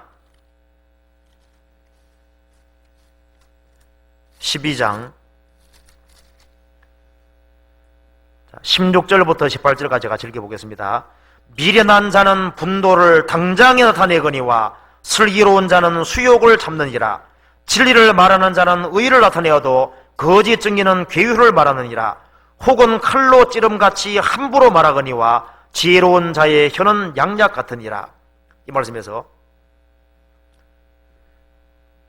누가 내 마음을 건드린다고 해서 분노가 당장 나타나는, 그런데 이것은요 나와 관계가 없는 사람이 내게 엉뚱한 소리를 하면요 그것 때문에 당장 그리스도인들이 분내내기는 어렵습니다. 근데 가장 가까운 사람이 내 마음을 건드리는 것이 이제 계속되면요 이 분노가 아주 별거 아닌데도 불구하고 더 많이 날 수도 있지 않습니까? 제가 봤을 때는 그리스도인들이 자기와 전혀 관계없는 사람들, 그런 사람들이 자기에게 잘못되게 행동할 때 분노가 당장 나오는 그런 경우는 아주 드물이라고 생각합니다. 근데 가장 가까이 접촉하는 그 속에서 끊임없이 그 마음의 상처를 받기 때문에요. 그것이 바탕에 깔려 있으니까 사소한 것 때문에도 이 분노가 올라오는 거예요. 어쨌든 간에 분노가 날 때 분노를 딱 억제하는 것은 그것은 위선이 아니고 그건 당연한 것이라고 얘기를 했습니다. 그래서 미련한 자는 분노를 당장에 나타내거니와 분노를 다른 사람들이 알도록 당장에 나타내는 그 사람은 그건 어리석은 사람이라고 그랬습니다. 미련한 사람이고 슬기로운 자는 수욕을 참느니라. 남에게 어떤 요구를 받고 억울한 소리 들을 때 꾹 참고 견디는 그것이 지혜로운 것이지 분노를 당장에 나타내는 그것은 어리석은 거라 그랬습니다. 예수님은 욕을 받으시되 대신 욕하지 않았다 그랬습니다. 그래서 혹은 칼로 찌름같이 함부로 말하거니와 지혜로운 자의 혀는 양약 같으니라. 혀를 뾰족하기 위해서 칼로 찌름같이 아주 함부로 말하거니와 남을 다치게 하는 말을 얼마든지 할 수 있습니다. 그래서 특별히 노를 품는 사람, 아주 울분한 사람 있지 않습니까? 분을 잘 내는 사람, 그런 사람하고는 성경에 동행하지 마라 그랬습니다. 그런 사람은 가까이 하지 마라 그랬거든요. 왜냐하면은 그런 사람 본받으면은 나중에 신앙에 실패하는 문제가 생길 수 있습니다. 잠언 22장 24절.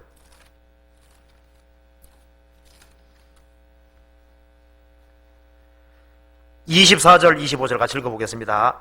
노를 품는 자와 사귀지 말며 울분한 자와 동행하지 말지니 그 행위를 본받아서 내 영혼을 올무에 바칠까 두려움이니라. 이 마음에 억울한 걸 많이 당했다고 해서 마음에 노를 품는 사람, 그런 사람하고는 사귀지 말아라. 그리고 아주 이 울컥울컥 분이 올라오는 사람 있지 않습니까? 울분한 사람, 아주 분한 마음을 아주 가득 갖고 있는 사람, 그런 사람하고는 아예 동행 생각하지 마라. 그 행위에 본받아서 네 영혼이 올무에 빠질까 봐 두렵다는 겁니다. 그래서 자기의 노를, 억울한 소리 들었다고 해서 그 노를 견디지 못하고 참지 못하는 사람에게서는 배울 것이 아무것도 없는 겁니다. 그래서 그리스도인이 과격한 말을 한다든가 울분한 말을 한다든가 그것은 절대 바른 것이 아닙니다. 이스라엘 백성들이 에집트에 살다가 모세 인도로 에집트에 나왔지요. 그래서 3일 길을 걸어가서 험악한 광야고 거기엔 물도 없고 음식도 없고 험악한 광야니까 3일 지나서부터 불평하기 시작했습니다. 그래서 그리스도인이 사사건건 불만이고 불평이고 그것은 그리스도인의 자세하고는 천년 거리가 먼 것입니다. 모세는 정말 지상에서 가장 온유한 사람이라 그랬는데 이스라엘 백성들을 40년 동안 인도하면서 이스라엘 백성들이 모세 마음을 계속 건드린 겁니다. 그런데 모세가 이스라엘 백성들이 마음을 그렇게 격동해도 모세는 마음이 온유한 사람이기 때문에요. 그 모든 것을 다 참아냈다가 나중에 무리바 물가에서 이스라엘 백성들이 모세 마음을 너무 격동시키기 때문에요. 모세가 내가 너희를 위해서 물을 내리라 하고 어떻게 했습니까? 자기를 딱 드러내면서 반석을 2번 땅땅 쳤습니다. 성경에서 명하여 물을 내라고 말씀했는데 그 말이 깜빡 잊어진 거예요. 명하라고 했는데 쳤고 그것도 2번이나 쳤습니다. 모세가 마음이 격동돼서 하나님 말씀을 분명히 들었는데 흘러 넘겨버린 거예요. 그래서 가나안 땅에 못 들어가게 됐습니다. 그리스도인들이 마음이 격동이 될 때 울분한 마음, 과격한 마음, 그런 것이 올라오니까 과격한 말을 하게 되고 울분한 말을 하게 되는 거예요. 마음에 참으로 감사하는 마음이 없으니까 불평하는 말이 나오거든요. 불평을 많이 하는 사람, 그것은 주님 앞에서 완전히 거짓이고 그건 잘못된 겁니다. 유다서 1장 교회를 판단하고 교회를 비방하고 이 모임을 판단하고 모임을 비방하는 사람, 그 사람은 마귀 편이라고 할 수 있는 겁니다. 유다서 1장 16절, 이 사람들은 원망하는 자며 불만을 토하는 자며 그 정욕대로 행하는 자라. 그 입으로는 자랑하는 말을 내며 이를 위하여 아첨하느니라. 19절, 이 사람들은 당을 짓는 자며 육에 속한 자며 성령은 없는 자니라. 항상 원망하고 항상 불만을 토하고 자기 편리한 대로 살아가는, 그리고 끼리끼리 무리를 짓고 육신적으로 당을 만든다는 겁니다. 이 사람은 육에 속한 사람이고 성령은 없는 자다. 그래서 불평 불만을 항상 털어놓고 항상 불만인 사람, 항상 불평인 사람, 그 사람은 정말 구원도 점검해 봐야 됩니다. 나를 영원한 지옥에서 건져주셨는데 그 지옥에서 건짐받은 것을 확실하게 믿는 사람이 고생을 해도 얼마나 고생할 수 있겠습니까? 예레미야가 하나님께 부르심 받고 난 이후에 예레미야 1장부터 11장까지 하나님 사역을 했습니다. 너무 힘들거든요. 나는 이렇게 어려움 당하는데 이스라엘 백성들은 형통하고 잘 돼가는데 하나님 너무하지 않습니까? 그렇게 말하니까 하나님 말씀하시기를, 너가 보행자와 달려도 피곤하다면은 너 말하고 경주할 때는 어떻게 되겠느냐? 너가 지금 예루살렘 땅에서 평탄하게 있는데 요단의 창일한 중에 들어갈 때는 어떻게 되겠느냐? 예레미야서가 깁니다. 예레미야가 아주 오랫동안 사역했거든요. 조금 일하고 난 이후에도 헉되는 거예요. 너무 힘들다고 하는 겁니다. 그때 하나님 말씀하시기를, 너가 지금 맨발로 달리기 하는 사람하고 달려도 힘들어하면은 너 조금 있다가 말하고 달려야 되는데 그때는 어떻게 되겠느냐? 너는 지금 신체적인 위협은 받지 않지 않느냐? 예레미야가 조금 더 지나가면요, 신체적인 위협을 받을 때도 많이 생겼거든요. 생명이 위태로울 때도 많이 있는 겁니다. 그때가 올 때는 어떻게 하겠느냐? 하나님께서 예레미야를 책망하신 겁니다. 그리스도인이 나는 정말 주님 앞에서 고생 너무 했다, 그 말 할 수 있습니까? 나는 봉사를 너무 많이 했다, 희생을 너무 많이 했다, 나는 남편을 위해서 혹은 아내를 위해서 너무 희생했다, 그리스도인 입에서는 그렇게 말할 수 없습니다. 왜냐하면 그것은 그리스도인으로서 할 수 있는 말이 아닌 거예요. 왜냐하면 나를 영원한 지옥에서 건져주신 사실 하나만 가지고도 그건 불과 유황이 타는 곳입니다. 그곳에서 건져주신 사실 하나만으로도 그리스도인들은 평생 감사하고 평생 그것으로 기뻐하고 살 수 있어야 되는 거예요. 그리스도인 입에서 과격한 말, 울분한 말, 항상 불평 불만을 토하는 말, 그것은 신앙이 근본적으로 자신이 영원한 지옥에서 건짐받았다는 사실을 잊고 있는 겁니다. 그리고 남의 비밀을 누설하는 사람은 할 일이 없는 사람이 그렇게 하는 거예요. 자기 할 일에 바쁜 사람, 자기가 뭘 해야 될지 자꾸 하는 사람은 남의 말 할 시간이 어디 있습니까? 시간 여유가 있는 사람이 남의 말을 하거든요. 성경 잠언 25장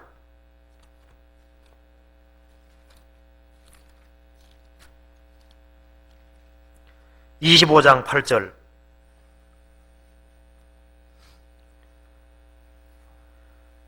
너는 급거이 나가서 다투지 말라. 마침내 내가 이웃에게 욕을 보게 될 때는 내가 어찌할 줄을 알지 못할까 두려우니라. 너는 이웃과 다투거든 변론만 하고 남의 은밀한 일은 누설하지 말라. 듣는 자가 너를 꾸짖을 터이요 또 수욕이 내게서 떠나지 아니할까 두려우니라. 너는 아주 급거이 나가서 다투지 마라. 주님께 충분히 기도해보고 생각해봐야 되는데요, 주님 잠깐 뒤에 계십시오 하고 내가 이렇게 억울한 일을 당했는데 가만히 있을 수 없다는 겁니다. 그래서 급거이 나가서 다투지 마라. 마침내 내가 이웃에게 욕을 보게 될 때 내가 어찌할 줄 알지 못할까 두려우니라. 그래서 얘기해서 지면 있지 않습니까? 다툰 얘기뿐 아니라 그 사람의 잘잘못을요, 사사건건 다 끄집어내가지고 얘기를 하는 겁니다. 듣는 사람들이 너를 꾸짖을 터이다. 내게 수욕이 떠나지 아니할까, 내게 떠나지 않을까 두려운대로 그렇게 말씀했죠. 그래서 이 남의 말하기 좋아하는 자의 말, 별식 같아서 뱃속 깊은 데로 내려갔느니라. 남의 말을 하기를 좋아하고 그 사람은 시간이 많은 사람입니다. 마땅히 할 일을 안 하는 사람인 거예요. 남의 얘기를 할 시간이 없거든요. 너무 시간 여유가 많고, 그래서 할 일이 없으면은 이지에 다니면서 있지 않습니까? 남의 비밀을 터놓는 거예요. 디모데전서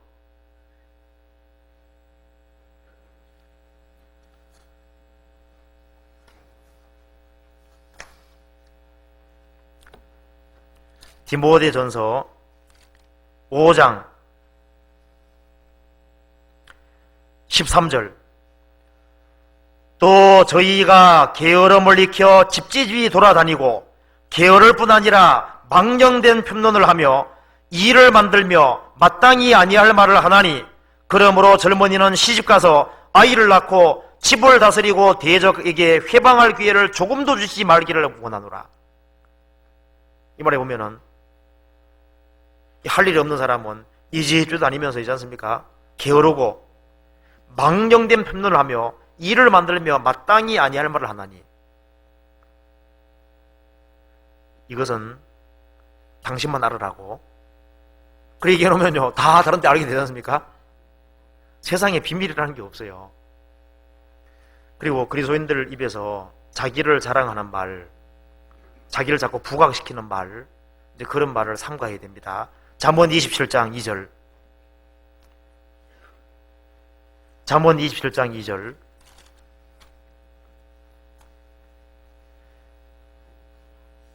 같이 읽어보겠습니다. 타인으로 너를 칭찬하게 하고 내 입으로는 말며 외인으로 너를 칭찬하게 하고 내 입술로는 말지니라. 타인으로 너를 칭찬하게 하고 너의 입으로는 말하라. 외인으로 너를 칭찬하게 하고 내 입술로는 말지니라.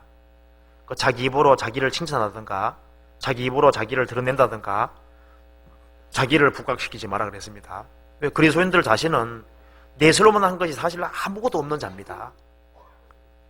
우리는 마땅히 지옥 갈 사람에 불과하고 우리는 내세로만 한 것이 원래 없는 사람인 거예요. 그래서 타인으로 너를 칭찬하게 하고 네 입으로는 말며 외인으로 너를 칭찬하게 하고 네 입술로는 말지니라. 그리고 이 하나님 나라는 말이 있지 아니하고 능력이 있기 때문에요, 자기를 칭찬하고 자기를 높이는 그런 사람은 멀리 됩니다. 그런 사람은 사고 칠 수 있거든요. 자기를 위하고 자기를 높이고 자기를 부각시키고 하는 그 사람에게서는 멀리 됩니다. 고린도후서 11장 10장 고린도후서 10장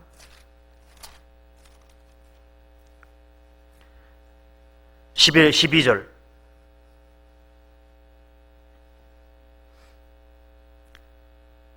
우리가 어떤 자기를 칭찬하는 자로 더불어 감히 짝하며 비교할 수 없노라. 그러나 저희가 자기로서 자기를 헤아리고 자기로서 자기를 비교하니 지혜가 없도다. 그러나 우리는 분량밖에 자랑을 하지 않고 오직 하나님이 우리에게 분량으로 주신 그 분량의 한계를 따라 하노니 곧 너희에게까지 이른 것이니라. 자기를 칭찬하는 자로 더불어 감히 짝하며 비교할 수 없노라. 저희가 자기로서 자기를 헤아리고 자기로서 자기를 비교하니 지혜가 없도다. 자기의 과거와 자기의 현재를 비교하고 다른 사람과 자기를 비교해서 자기가 꽤 괜찮은 사람인 것처럼 아는 사람, 그것은 기준이 잘못이에요. 기준이 하나님 앞에서 자기이기 때문에 자기 자신에 대해서는 드러내고 자랑할 만한 것이 있을 수가 없습니다. 우리가 자랑하고 높인다면 누구겠습니까? 주님을. 주님과 주님이 나를 위해 해주신 일을 자랑하게 되지 않습니까? 그리고 이 그리스도인들이 가장 경계해야 될 것 중에 하나가 마귀라는 뜻이 비방하는 자라는 뜻입니다. 만일 그리스도인들이 성도에 대해서 비판하는 말을 하고 성도를 비판하고 성도를 헤아리고 성도를 도마 위에 놓고 막 판단해버리고, 그것은 아주 엄청난 죄에 속하는 겁니다. 그래서 그리스도인들이 심판받을 때 심판받는 죄목 중에서 가장 중요한 것 중에 하나가 형제를 판단하고 형제를 비방하는 거거든요. 이것은 주님이 그리스도인들에게 가장 강조하는 것 중에 하나입니다. 예수님의 피로 구원받은 사람, 주님이 존중하고 높이는 그 사람을 주님이 귀하게 여기는데, 주님이 귀하게 여기는 그 사람을 함부로 비판하고 함부로 판단하는 그것은 마귀가 하는 것과 똑같은 일을 하고 마귀 편에 서 있는 일에 속하는 거예요. 마태복음 7장 1절부터 5절까지 같이 읽어보겠습니다. 비판을 받지 아니하려거든 비판하지 말라. 너희의 비판하는 그 비판으로 너희가 비판을 받을 것이요 너희의 헤아리는 그 헤아림으로 너희가 헤아림을 받을 것이니라. 어찌하여 형제의 눈 속에 있는 티는 보고 내 눈 속에 있는 들보는 깨닫지 못하느냐. 보라, 내 속에 들보가 있는데 어찌하여 형제에게 말하기를 나로 내 눈 속에 있는 티를 빼게 하라 하겠느냐. 외식하는 자여, 먼저 내 눈 속에서 들보를 빼어라. 그 후에야 밝히 보고 형제의 눈 속에서 티를 빼리라. 이 말은 무슨 말이냐면은, 남을 판단 잘하는 사람은 그 사람은 하나님 앞에서 근본적으로 문제가 있다는 겁니다. 들보라는 건 대들보 얘기라는 건데요, 남을 함부로 판단하고 함부로 논단하는 사람은 자기 주제를 전혀 파악을 못하고 있다는 거예요. 자기가 얼마나 비참한 운명에서 건진받은 줄을 모르고 있고, 자신이 하나님 앞에서 얼마나 부족하고 1만 달란트 빚진 사람이라는 걸 잊고 있는 거예요. 그래서 자기 속에 있는 들보가 빠져나가면은 형제 눈 속에 있는 티를 뺀다는 것은요, 들보가 빠져나가면은 그 사람을 기꺼이 용서하는 마음이 생기는 겁니다. 그래서 비판받지 아니하라는 비판하지 마라. 특별히 형제를 함부로 비판하고 형제를 함부로 판단하면은 그것은 외식하는 자고, 하나님 보실 때 그것은 자신은 하나님 앞에서 얼마나 큰 문제가 있는지, 자기에게 대들보가 들어있다는 것은 하나님 앞에서 개인적으로 해결해야 될 문제가 있다는 겁니다. 자신이 어떤 상태에서 구원받았는지를 잊고 있고, 하나님이 주신 사랑 자체가 없어져 버리고 첫사랑을 잃고 근본 자체가 잘못되어 있기 때문에 티를 보고 형제를 판단하고 논단하고 그렇게 한다고 말씀하신 겁니다. 그래서 로마서 14장도 찾아봅시다. 우리가 이것은 아주 경계할 것에 속하는 것이 틀림없습니다. 14장 10절에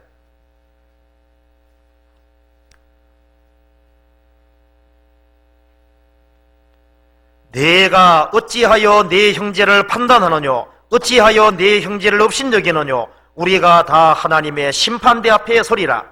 기록되어서되 주께서 가라사대 내가 살았노니 모든 무릎이 내게 꿇을 것이요 모든 혀가 하나님께 자백하리라 했느니라. 이러므로 우리 각인이 자기 일을 하나님께 직고하리라. 13절 같이 읽겠습니다. 그런즉 우리가 다시는 서로 판단하지 말고 도리어 부딪힐 것이나 거칠 것으로 형제 앞에 두지 않을 것을 주의하라. 이렇게 말씀하기를 구원받은 사람에게 하는 말입니다. 너가 어째서 네 형제를 판단하느냐? 어째서 너가 형제를 그렇게 업신여길 수 있느냐? 우리가 다 심판대 앞에 서게 된다는 겁니다. 그리고 그 말한 것에 대해서 주님 앞에 다 직고를 해야 될 그런 문제가 있으니까, 이런 심판의 사실이 있으니까 어떻게 되겠느냐? 우리가 다시는 서로 판단하지 말고 오히려 나 때문에 넘어지지 않도록 더 주의하고 조심하라, 그렇게 얘기를 했습니다. 그래서 이 남을 비방하는 쪽에 서 있는 사람은 마귀 편에 서 있는 겁니다. 그리고 마귀, 하나님은 어떤 분입니까? 하나님은 세우시는 분이거든요. 근데 허는 사람이 있습니다. 이 뒤에서 허는 사람이 있거든요. 그래서 성경에서 말씀하기를 이웃을 극히 몰래 허는 사람, 막 남을 막 깎아내리고 헐뜯고 비방하고 아주 몰래 뒤에서 허는 작업하는 사람, 그 사람은 마귀가 하는 일을 도와주고 있는 겁니다. 그 다음에 거짓을 말하는 망령된 증인과 및 형제 사이를 이간하는 자니라. 형제 사이를 말을 다르게 해가지고요, 이간시켜서 이간시키는 일을 하는 사람, 그 사람은 마귀가 이간시킨 일을 하는 거예요. 그래서 자신의 존재를 전혀 안 나타내면서 역사를 나타내는 존재가 여러 가지가 있는데요, 흔적을 안 남기면서 일을 하는 존재가 있는 겁니다. 자, 성령께서 한번 지나가면 어떻게 됩니까? 성령께서 지나가면은 거기에는 세워지는 역사가 있습니다. 변화되는 역사가 있는데, 마귀가 한번 스치고 지나가는 곳에는 항상 분쟁과 다툼과 문제가 생기는 거예요. 그래서 마귀는 허는 자입니다. 그래서 그리스도인들은 가정도 세우고 교회도 바르게 세우고 구원받은 사람도 바르게 세워주고 용기를 북돋주고 해야 되는데, 그걸 얼마든지 할 수가 있는 거예요. 그래서 이 그리스도인들은 남에게 아첨하는 말이라든가 당짓는 말이라든가 자기만 무슨 특별한 것을 아는 것처럼 얘기한다든가 그런 것도 전부 다 바른 말이 아니라고 할 수 있습니다. 그래서 결론적으로 오늘 잠깐 말씀드린 것은요, 말은 하나님께서 사람에게 특별하게 주신 선물인데, 아담이 범죄하기 전에는 그 사람의 영혼이 밝았습니다. 밝고 투명했습니다. 그래서 그 말 속에 거짓과 불의가 있을 수가 없었습니다. 그런데 아담 하와가 범죄함으로 타락했고, 그 타락한 결과 그 타락이 영혼이 타락되기 때문에 언어와 행실에서 잘못된 것이 나오게 된 겁니다. 주님은 우리를 구원해 주신 것은 언어와 행실에서 또 구속해 주시기를 원하시는 거예요. 그래서 그 말이라고 하는 것은 그 사람을 드러내는 것이기 때문에, 표명하는 것이기 때문에 그 사람이 말하는 걸 보면은 그 사람이 어떤 사람인지를 알 수가 있는 겁니다. 근데 그리스도인들이 주님 앞에서 정말 바른 말을 해야 되는데, 말 자체를 바르게 하려고 노력하는 것도 물론 필요하고, 그 전에 더 근원적으로 내가 하나님 앞에 어떤 사람이 되어야 되느냐, 그것이 더 중요하다는 겁니다.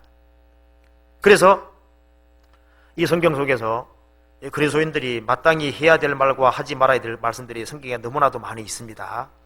그래서 제가 여기에 좀 적어놓은 것들이 있는데, 그것은 한번 집에 가셔서 읽어보고 제가 내일 이 말씀에 이어서 조금 더 구체적으로, 그러면 그리스도인들이 이 언어를 사용하는 데 있어서 어떻게 하면은 좀 더 바르게 말을 사용할 수 있을 것인지, 그런 것을 또 성경 가지고 또 같이 생각을 해보도록 하겠습니다. 같이 기도하시겠습니다. 자비로우신 우리 아버지 하나님, 참으로 감사합니다. 저희를 구원해 주신 것을 감사합니다. 저희 입에서 주님을 찬송하고 주님께 영광 돌리는 말이 끊어지지 아니할 수 있도록 도와주시고, 우리 입에서 그릇된 말이 나오지 아니할 수 있도록 우리 입술에 파수꾼을 세워주시고 바르고 정직한 말을 할 수 있도록 도와주시옵소서. 내일 모든 시간도 도와주시기를 간절히 의지하오며 이 모든 말씀 우리 구주 예수 그리스도 이름 받들어 기도하옵나이다. 아멘.